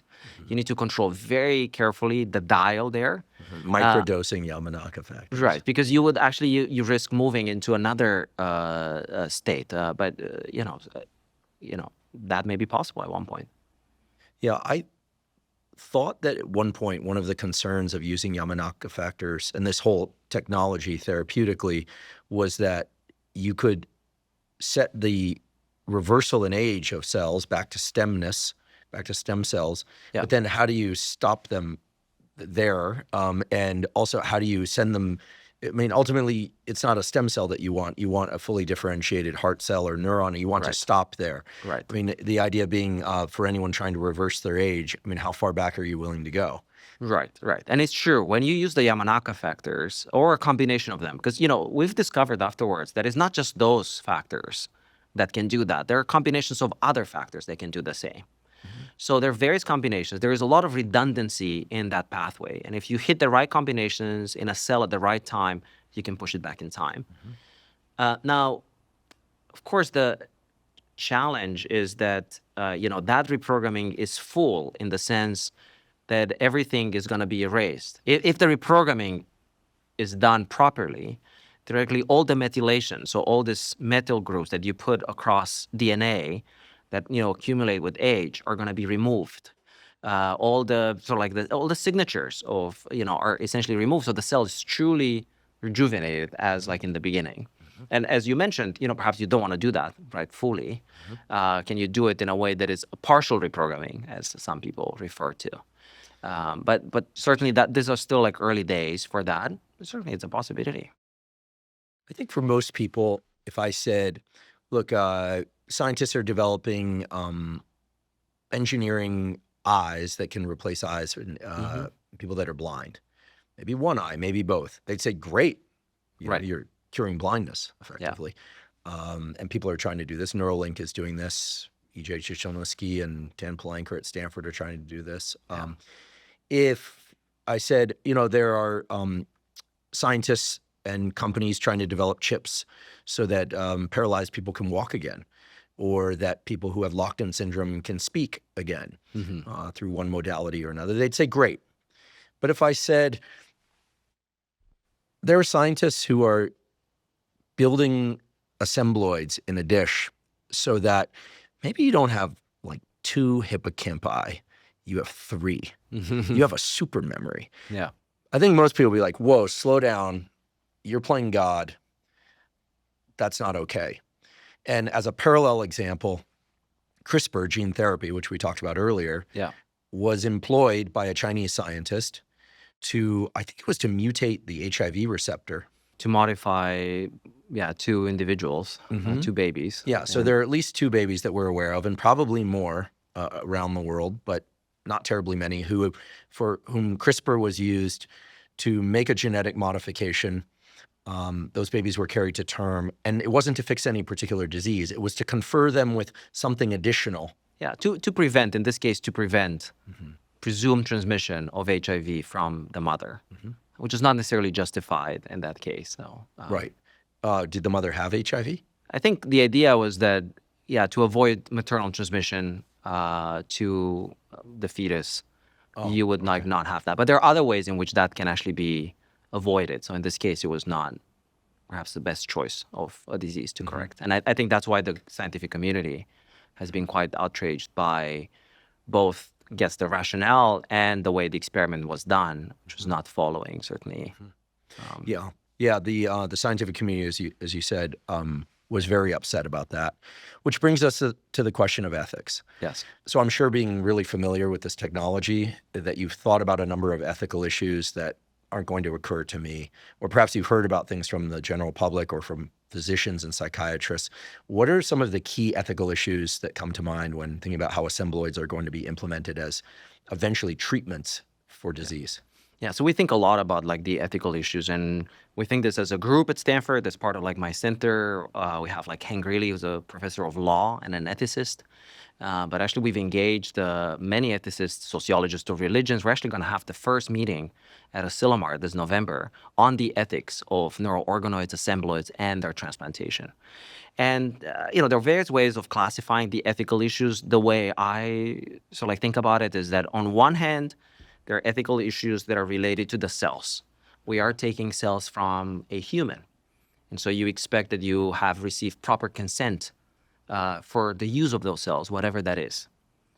On the other hand, if, for instance, you put them into an animal, then there are ethical issues related to that animal. Are you doing any harm? How do we manage pain in that animal that has been transplanted? And then there are sort of like issues that are at the interface between the two. So, for instance, are there any emergent properties that are arising at one point, whether they're like in a dish or maybe perhaps in an animal? How complex can a circuit like this become? Is there any form of learning, of computation? Of course, some people have raised the issue that perhaps there is sentience or awareness, consciousness. Are they feeling pain? So, for instance, that has been like one critique for one of the recent work that we've done. Of course, in that case, we know the emotional component of pain is processed in different brain regions. We don't have those in a dish. So we know that they're not really feeling pain. We have the pathway of pain. But it also speaks to the fact that we need to be very careful about how we communicate this type of research. Even just using terms that are trivializing can actually create a lot of confusion. And the classic example in our field has been to call this preparations, these organoids or assembloids, to call them mini brains. Right? Then it may seem like as a trivial joke that it can't do anything, any harm. But you hear that for the first time, scientists have made mini brains in a dish, right? And what do you think? You think, oh, it must be a miniature human brain that they're keeping in a dish, right? Isolated. And of course, that's not true. We have not made the entire nervous system. We can make parts of the nervous system. We can put them in various combinations, but we've never made an entire brain. Actually, I don't know of any scientist who has as a goal to try to build the entire nervous system as an exact replica of the brain. So I think the words matter a lot. And in fact, that has been, one of the things that we've done over the years. A few years ago, I thought it would be really important to get most of the scientists in the field together and start thinking about these terms really carefully. And so we got together, created sort of like an ad hoc consortium, and through many, many calls, one-on-one in various groups, we came up with one paper which was published in Nature a couple of years ago, which really comes as a nomenclature for the field. We as scientists decided these are sort of like the way we classify them. These are the terms that we all agreed should be used, and not, for instance, project, let's say, complex terms onto this. We'll never say that an organoid like sees just because there's a retina, right? We'll never say that a cortical organoid has intelligence because that's a property of an entire nervous system. So we think that this is actually quite important, especially in communicating with the public. And that consortium turned out to be an actually great exercise of getting everybody together and now thinking, what are some of the common practices that we should all use when we report this experiment? So we just had a few months ago another paper that came also as a perspective in science, where in Nature, where we also lay out sort of like the framework for the field. I think this also speaks to the fact that we're entering sort of like a new era in science, where I think, you would say all these labs are working separately, they're competing with each other, and yet we all got together, 25 or so labs, discuss some of these issues, reach some consensus, and I think that moves the field forward. And I think in general in science, we will need more and more of this collaborative efforts because the science is getting more complex. Biology is getting really, really complex. And there's no one single lab that can solve all of that. Yeah, I completely agree. I think some years back, collaboration became the norm as opposed to the occasional thing. And I always thought that laboratories should be named after projects, missions, as opposed to individuals. But that's another story. Well, kudos to you for thinking about these issues so carefully and for gathering people around them in order to come up with nomenclature. Going back to this issue of naming, what things are called is so critical. It's so critical, and we see this in the public health sphere. When people talk about gain of function research now, it's rarely mentioned that, gain of function studies are critical for understanding things. It's not always the case you're mutating a virus. It's like gain of function is a general technology. More specificity of language, I think, is going to be immensely beneficial. So I appreciate you doing that. And these terms change with time. I think it's also important to mention that our understanding evolves. Science progresses, and sometimes there are things that we thought we understood, and then new techniques come and change that. I think it was Sidney Brenner who said that progress in science usually comes from a new technique that will yield new discoveries and that will create new ideas. So, you think you understand something, and suddenly you have a new machine that can measure it much better with more precision. Or let's say you have this technology when you can now recreate some of the circuits, and suddenly new ideas come out of it, new discoveries, and then we rethink and we adjust. And I think that's the beauty of science, that in a way it's self-correcting as we get a better and better understanding of the world around us. Also essential for people to hear, because I think whenever science or medicine comes out and tries to correct itself, often the general public, not all, but components of the general public will go up in arms as, similar to like a teenager realizing that their parents also did some bad stuff when they were younger. And they're like, see, I shouldn't believe anything you say. It turns out science as a whole, I think, is a very well-intentioned endeavor.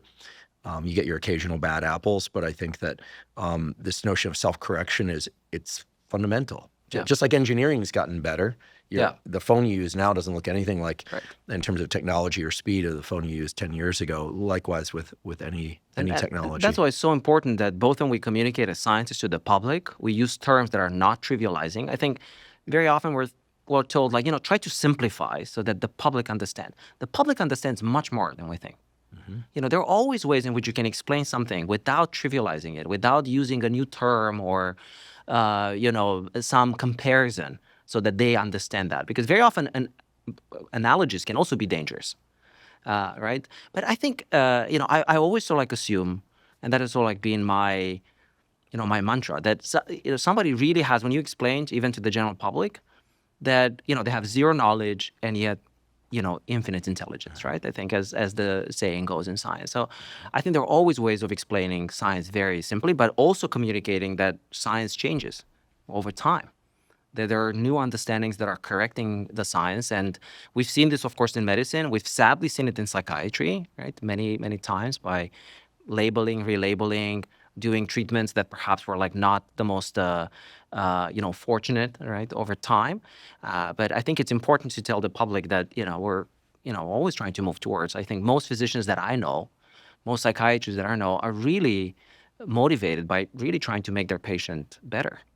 So let's play a game where if I say, if you take 2 human cortical neurons, or 3, or 5, or 10, or 1,000 that were developed from, one of my fibroblasts, and you put it into a mouse or a non-human primate like a macaque monkey, I think you've still got a mouse harboring a few of my neurons, or a macaque monkey harboring a few of my neurons.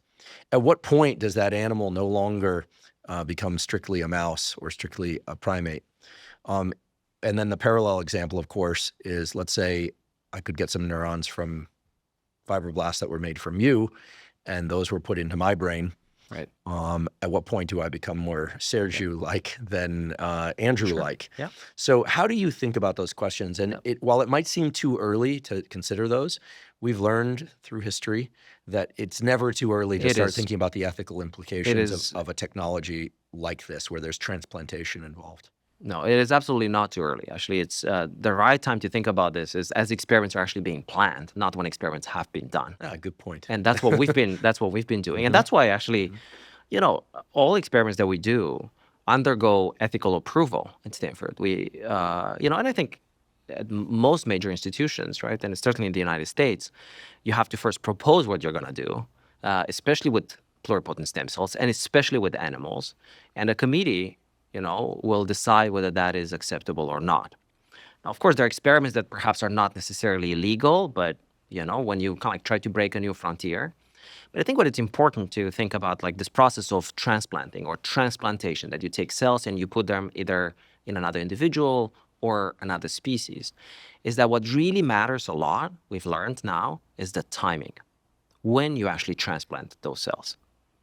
So it turns out that the brain, the adult brain, is not very permissive to forming new connections. We don't form that many. We may form small connections. There's a lot of plasticity at the connections, but we don't have, let's say in our adult brains, we don't have cells that are moving now across the nervous system. We don't have entire pathways that are being rewired. You're never going to have a cortical neuron that just simply regrows and now connects to a spinal cord neuron, which is why injury to the nervous system is so devastating. Right? There's so little recovery because the cells are usually not essentially rejuvenating. There are no cells that are replenishing them. And it's not just that there are no cells to actually replace them. It's also that the cells are just not that eager to connect with other cells as they are early in development. And so years ago, we've discovered that, while we can keep some of these cultures in the dish for very long periods of time and connect them in ever more complex assembloids, and now there are literally dozens and hundreds of assembloids that people have made, and not just in the nervous system, actually even outside of the nervous system, because now there are assembloids of cardiac assembloids and endometrial assembloids. And so the concept sort of took over, and I'm glad to talk about it. We're going to have the first conference on assembloids at Cold Spring Harbor this year, which is sort of to bridge across fields and try to understand complex cell-cell interactions. But even with this most complex assembloids, we realize that the cells are still missing cues that are present in vitro. So a few years ago, we were doing an experiment looking at some of the neurons that we made in a dish. And, these neurons in the cortex are very often called pyramidal because they look like a pyramid. They really have this beautiful triangular shape. And we were looking at the neuron, it looked beautiful, exactly like a pyramidal neuron.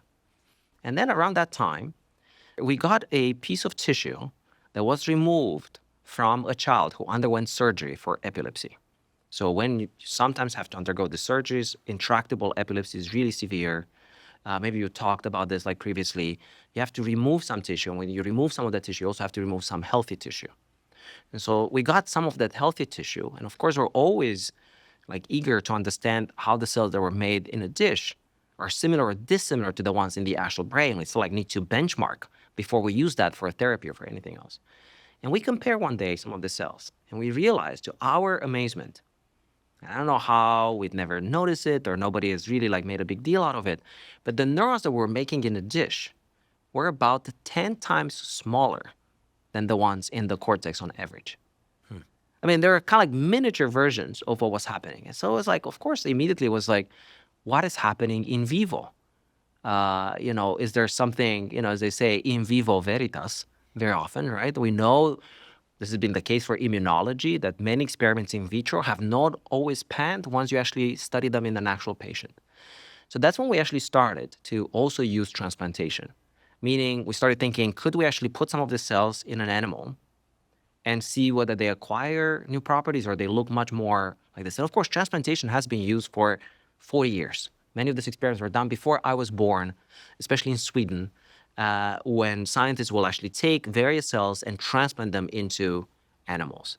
And so what we started doing is like taking actual organoids, cortical organoids, and then transplanting them into a rat, a early born rat, in the somatosensory cortex, so the part of the brain that senses, it receives information from whiskers. And we've done that in the first few days after birth. And it turned out that was key, because if you do it later, the cells don't really integrate that well. They integrate, but they don't fully integrate. And if you transplant that organoid into the somatosensory cortex of the rat, and then you wait for a few months, that graft starts to grow. The cells become vascularized by the rat. They will even receive microglia. The immune cells of the nervous system of the rat start to populate. And then when you look on an MRI, you now can see that about a third of one hemisphere of the rat is now made up of human cells. So you can see really on an MRI from the ventricle to the pia. Now you may think that that's sort of like an inert piece of tissue that sits there, but it turns out that it is quite well connected to the host. And that happens because the brain is still eager to connect at that early stage of development, but later on is not. And so, for instance, you can do experiments where you can actually record the activity of human neurons and at the same time move the whiskers of the rat. So if you move the whiskers of the rat onto the opposite side, obviously because the pathway is crossed, then human neurons now start to respond to that. And then I think probably the most important consequence of that is that they receive now input. They're now in an environment that is much more physiological. So when we now looked at the cells, it turned out that they're like 6 to 8-fold larger than when we were making the dish. They're not yet identical replica, but they're very, very close. And that for us has actually been key in starting to actually understand the biology of some of these conditions. So for instance, for Timothy syndrome, there is a very dramatic effect in the size of the neurons. They're almost twice as smaller than a control neuron. In the patient? Well, in the patient, only when you transplant the cells, we can see that defect. In a dish, you look at them and they're identical. Mm-hmm. And then you transplant them, and some of them grow really large to control, and the patients fail. And that phenotype can only really be seen properly in vivo. So that has been actually essential also as we've been developing a therapeutic for this condition. And you start thinking like, how do you test a therapeutic? If there's no animal model of the disease, you test everything in a dish. You do want to have some safety check, first of all, for making sure that there are no adverse effects, but also you want to make sure that it works in an in vivo environment. And actually it turns out that this model that we've built was essential, because now we could take actually the animal and inject the therapeutic into the nervous system of the animal, but look at the effect on human neurons in an in vivo context. And, so I think that's one application for this. But If you do the transplantation at a later stage, like for instance, in an adult, that integration will probably not happen. I see. So it's quite dependent on the species. And there's another thing. The farther away the species are, the less likely it is, of course, that the cells will integrate. So, think about it. It takes just a couple of weeks for the rat to make the cortex. It takes us 20 weeks to make most of the cortical cells. So the human cells are always behind. The rat is finishing development very quickly. The humans are trying, but they're keeping their pace. So the integration between the two species happens at some level, but is not perfect. And that's actually not our goal. Our goal has never really been to have perfect integration. All we wanted to do is to have a better system where we can capture aspects of disease that we wouldn't be able to see in another way, or test therapeutics that we wouldn't be able to test in any other way. And so that's where this actually comes in handy, and it's been very useful. It's so interesting that for most people, again, I'm making a lot of assumptions here, but for most people, the idea of a chip, of a electrode implanted into the brain of a patient or spinal cord of a patient isn't that disturbing to them. I mean, no one would choose to do that in the absence of a clinical issue, but there are some people who are interested in brain augmentation through the implantation of chips to create super memory or to be able to process more bits of information in whatever capacity. But typically it's discussed in the therapeutic context. But as soon as we hear about, for instance, a pig heart or baboon heart was transplanted into a human, all of a sudden it gets to some really core things about our humanness. Yeah. And then, of course, I can't help but be reminded of all the anecdotes that you hear where, a patient died, had donated their heart to medicine, the heart was transferred, and then the person who received it thought that maybe they had adopted some features of the person's experience, and there's you can't really do the control experiment, but there's a lot of interesting questions that border on mystical, but that, given that experience is mapped into the nervous system, it's not inconceivable that you would have memory traces, at least of bodily experiences, built into the organ system, although typically we think of that stuff as in the brain. So, as I hear and learn more about these incredible Assembloids, I'm very enthusiastic about where this is headed. I also, of course, think that treatment of disease is like the primary entry point. This is what, as opposed to building superhumans, which is, I think, why that CRISPR experiment mutating the HIV receptor was also disparaged. There was this idea that maybe the HIV receptor, in the absence of HIV, is performing other roles related to learning and memory. Right. And so there were kind of hints of eugenic type approaches. And that raises a question for me. You mentioned that there are many genes that are associated with autism. Yeah. I think most parents or parents-to-be don't take a test for those genes. There are companies like Orchid in the Bay Area now that will do deep sequencing of embryos in the IVF. They'll do, depending on how much you pay, they'll sequence more. This was in the news a few weeks or months ago. Yeah. And people start thinking, oh, this is like eugenics, right? On the other hand, partner selection, who one chooses to have children with, is its own form of genetic selection. Yeah. They'll say, oh, he's very kind, she's very kind, she's very smart. People are basing their decisions, hopefully, according to features that they would like to create in the offspring. It's not always the case. But so I think sometimes the boundary between, what we call eugenics and mate selection and creating offspring in the purely old-fashioned way, it's blurry. It becomes a continuum. How far off are we from genetic testing of parents as a kind of obligatory thing? Now that we know some of the genes associated with autism, we test parents for things like Tay-Sachs, sickle cell anemia, Down syndrome, congenital adrenal hyperplasia, things that are almost deterministic. Yes. Down syndrome, right? Trisomy. And in some countries, they'll implant embryos that are not, as we say, euploid, the proper assortment of chromosomes. But in the U.S., typically that's discouraged. Yeah. So how do you think about all this? Like, you're not responsible for deciding for everyone, but you're right at the kind of leading edge of what's possible, and you can kind of sniff what's going to be possible. I mean, how much information should a person thinking about having a child have Yeah. in order to make the best informed decisions? So for some of these conditions, it's more straightforward than for others. As you were saying, some of them are very deterministic. So if you have like 321 chromosomes, you're going to have Down syndrome, and that's going to be associated with a very classic presentation. But for others, it turns out, and I think that's where it's much more complicated than just testing and making a decision, is that what we call in genetics the penetrance of the genetic mutations is variable, meaning that you could have a genetic mutation that in one patient could cause a very severe presentation or phenotype, and in another would be very mild. It's not the case for tinnitus syndrome, where actually it's quite predictable. Most of the patients that we know, we've never identified a patient who is non-affected, and they're very severely affected. But there are other conditions that are much more common. I think the classic one is a deletion that is happening on chromosome 22, the so-called 22q11.2 deletion syndrome, known by many, many names: velocardiofacial syndrome, DiGeorge syndrome, known by many names because it's so common. It's actually the most common microdeletion in humans, about 1 in 3,000 births.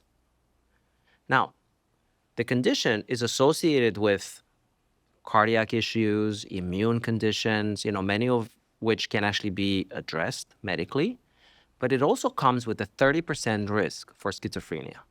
30%. Yeah. So you think the general population is 1%. So this is about 30 times higher. It also comes with the 30% risk of autism. But you could also not have any of this. There are individuals who are carrying the 22q11.2 deletion, which is a large deletion, by the way. There's 60 genes that are gone in the classic deletion, and yet still carry it around and have minimal defects or phenotypes. Do we test for this 22q? This is tested generally these days, yes, because it's so common.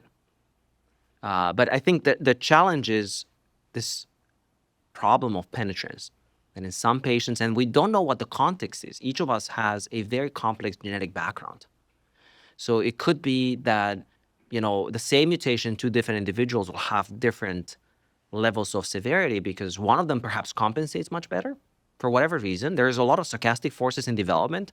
And if a cell, it's much faster at opening the other gene, like the similar gene that is unmutated, and in the other case it wasn't, or maybe there are other environmental factors that are, interacting. But the other possibility is that the genetic background that we have is very different. And so we're still like in early days of truly understanding what are the effects of the genetic backgrounds in modulating the severity of these conditions. But in itself, it's a very interesting question. Why some individuals can have, a massive deletion, right, of 60 genes and yet still move around. So I think that's going to be a lot of interesting biology to discover behind this. And then, of course, we know that there are differences between animals and humans, right? That we already know, that very often a mutation that would be very severe in a human has almost no defect in an animal model, partly because that gene maybe plays a different role, or perhaps the genetic background is very different. Speaking of which, what are some of the other diseases that are being modeled and studied with Assembloids? So tinnitus syndrome has sort of like been the first example, partly because it was some of the first neurons that were derived from iPS cells and from patients with neurodevelopmental disorders in those early days. And also partly because it's the disease that we studied so much on all possible angles. First with 2D neurons, then with 3D organoids, then with Assembloids, that at one point, and I like to say that it kind of like a therapy became self-evident, so to speak. I mean, we were honestly I was not thinking that we would develop a therapy for tinnitus syndrome, like not in the near future. But at one point, we just accumulated enough biological information that you just look at it and you say, oh, this is exactly what we need to do. And it turns out that, and this we did about like 5 years ago, that we understood so well how this channel is processed in the cells and what it causes, that at one point we realized that all we need to do is generate this tiny piece of nucleic acid that we can get inside the cells. It will go in, switch the way the channel is actually processed, and rescue or reverse the phenotypes. And it turns out that every single defect that we've described over the past 15 years in the studies can be rescued by just adding that tiny piece of nucleic acid. It's almost like a gene therapy in a way. It just doesn't involve a virus. And so this is the first disease, and we're preparing for a clinical trial. These patients are very rare. So I've been traveling around the world trying to find most patients with Timothy syndrome, even try to understand the complexity of the disease, the severity of the disease.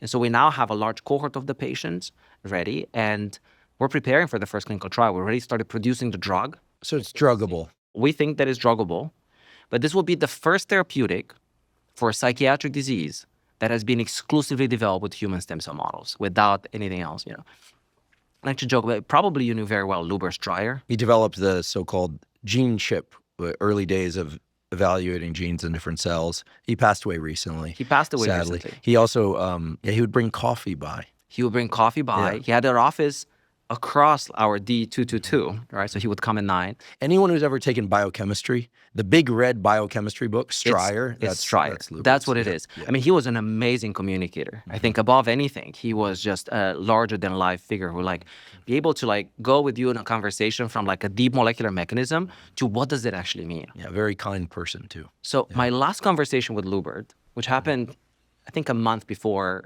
he passed away, he came to my office at Stanford. We would meet every few months. He was just so interested about how this is evolving. And I remember he was sitting in my office, and then he wanted to know, where are you with Timothy syndrome? The paper was still under revision at Nature, was coming in the next few months. And then he said, the saddest thing is I'm not going to see this paper published. I want to see this paper published. And I said, why? And he goes, do you know what you've done? Because he would usually use with that intensity. And I thought oh my God, maybe, he realized we've made the mistake somewhere in the paper, or it's going to point out to some flaw. And then he says, no, you've demystified the psychiatric disease. I said, what do you mean? I said, well, think about psychiatric disorders. They're so esoteric, so complex, mental processes that are arising, behavioral changes. And yet you went all the way down to a molecular defect, a point mutation, figure out the rest. And now you're on a verge of potentially, perhaps not reversing, but at least improving some. So he was so excited about this.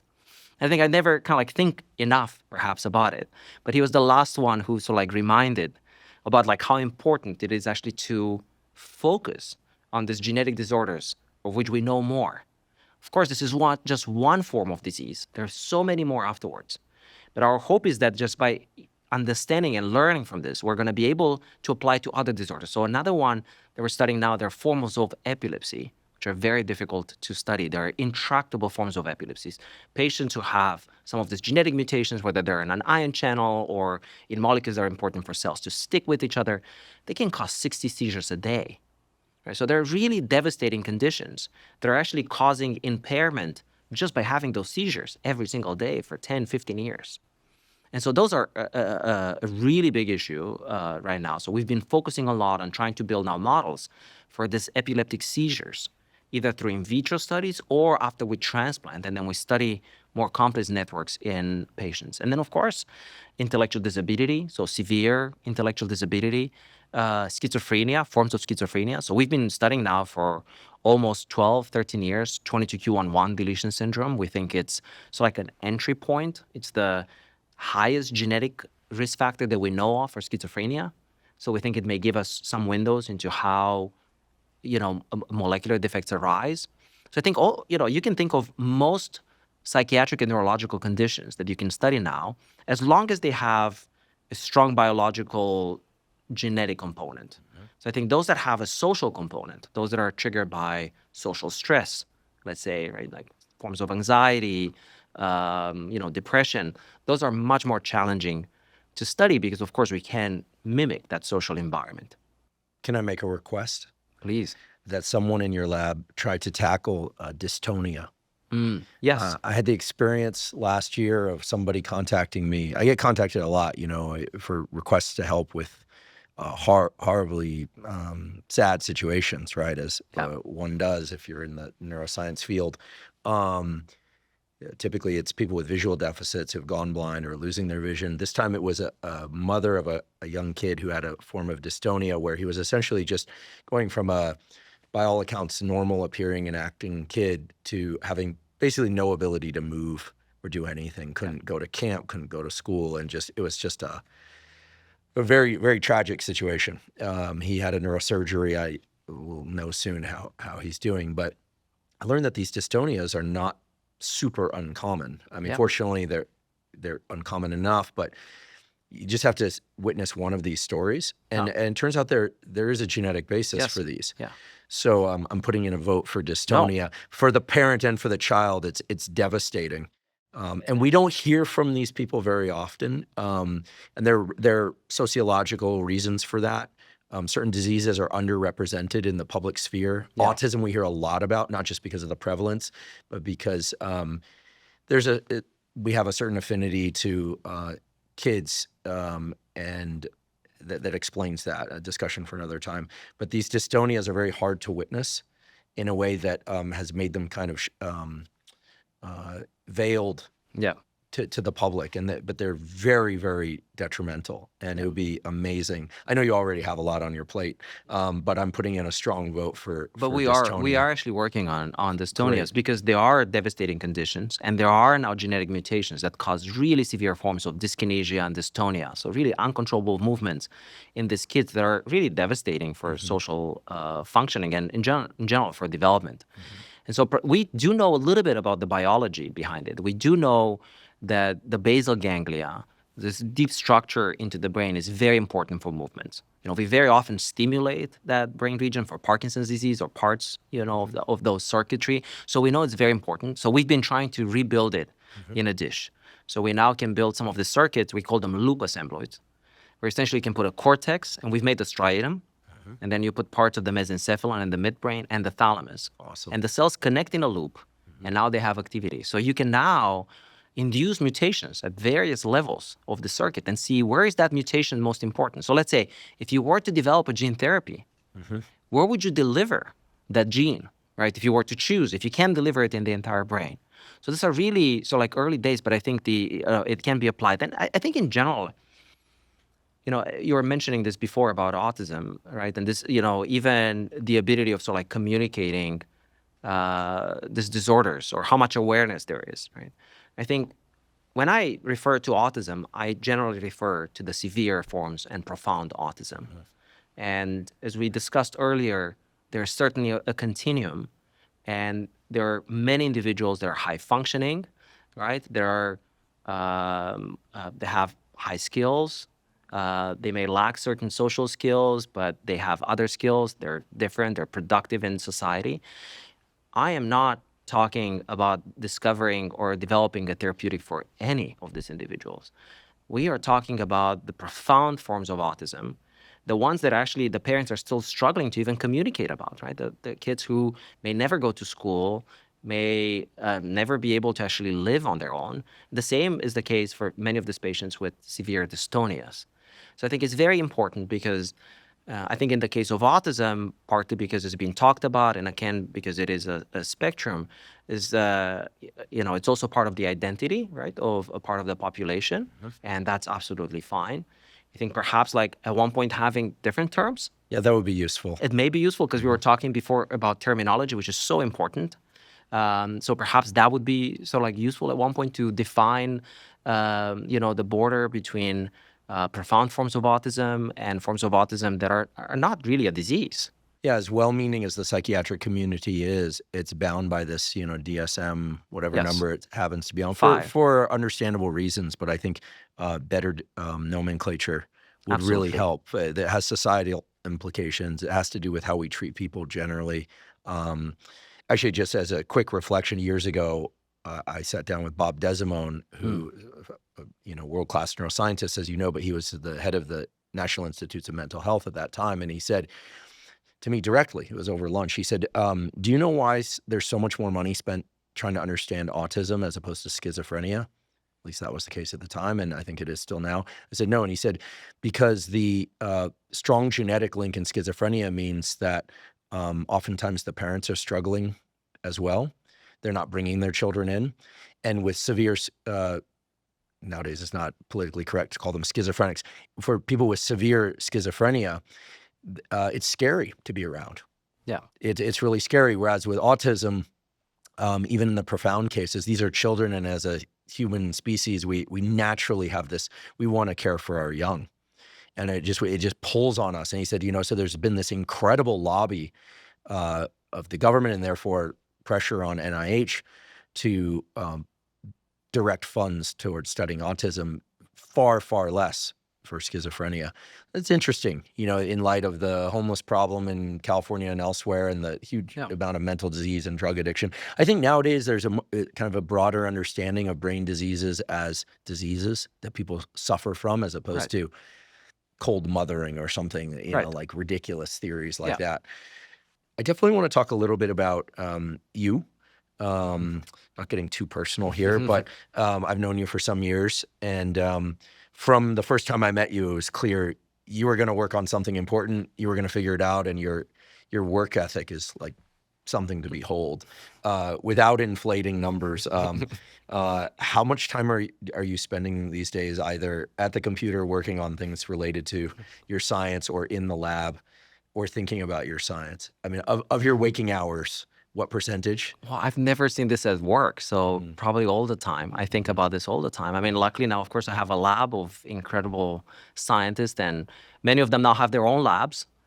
And we've been teaching so many people around the world now, like more than 350 labs around the world, to just implement this technology very systematically through courses that we do at Stanford. So I feel we've kind of like amplified so much. So there's always something happening. But I've never seen it honestly at work. I mean, I think it's so fun to think about, the human brain. It's certainly fascinating to think about the biology of these conditions. And of course, for me, training as a physician, I think seeing firsthand some of the devastating effects of psychiatric disorders was a very strong, motivation to actually go into neuroscience. I'll never forget when your first paper was published as a postdoc. Yes.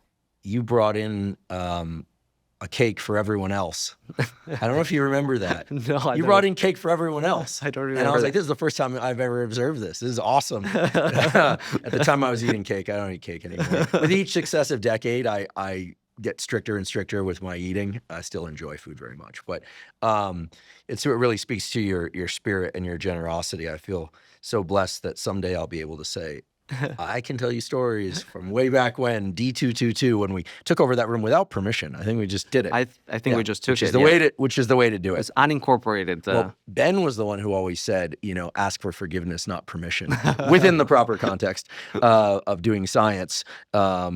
He was famous for bringing his experiments to talks as a postdoc, so he wouldn't lose time on his experiments.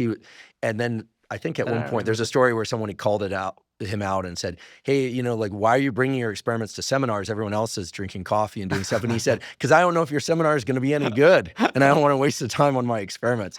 He had such an incredible spirit about just ceaseless pursuit of knowledge, which clearly you do as well.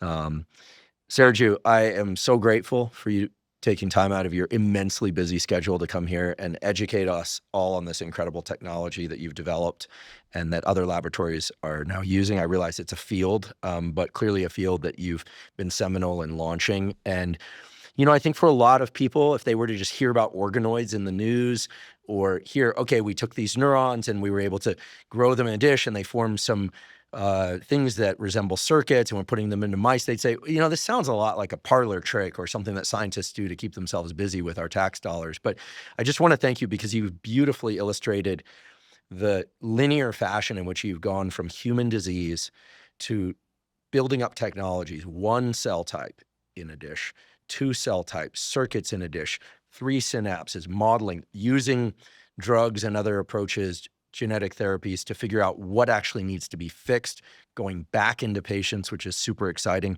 I'm absolutely convinced this is the way science is going to be done on the brain to cure neurologic and psychiatric diseases. I'm absolutely convinced, because animal models, while they have their place, they just can't recapitulate everything we're interested in. And we know that, as you mentioned, from other fields. So whatever we have to do to keep you going, you look younger than the last time I saw you, which was a while ago. So you told me before we started, you walk a lot. How many steps a day are you doing? I do more than 12, 15,000 for sure. So you're walking to and from work? Yeah, and I walk all the time. I like to walk, especially when I travel. I visit a lot, Europe and parts of the world, and I love to just walk. And art is the only other thing that I do. Oh, yeah? Other than science, Really? I love art. Do you paint?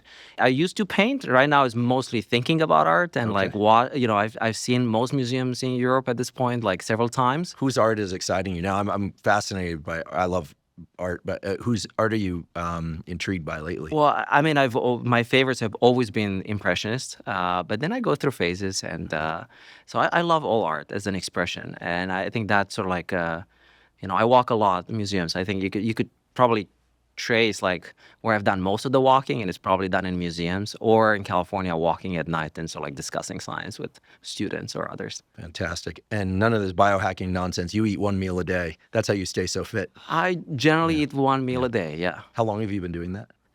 Years, I think. Years. I mean, I think in medical school, initially as a necessity, because I grew up in Romania and I went to medical school there, and there wasn't really dedicated time for research. So I had no option but to do my experiments either very early in the morning or very late at night. So there would be very little time to actually like eat, to be honest, at that time. So I felt I was like running all the time doing experiments or clinical work. Well, like I said, your vigor seems to be just increasing with time. As it's really wonderful. Clearly, you found the career path for you, and it's going to benefit us all. It already has. So please come back and tell us about your progress. Absolutely. In 6 months, a year, whenever the time is right, we'll have you back. And once again, thanks for doing everything you do. You're in this time of hearing so much negative news and like thinking like science is so, hobbled and all this stuff. Science needs support, obviously. Yeah. But, what's that saying you see on the internet? Not all superheroes wear capes. You're doing God's work. So thank you.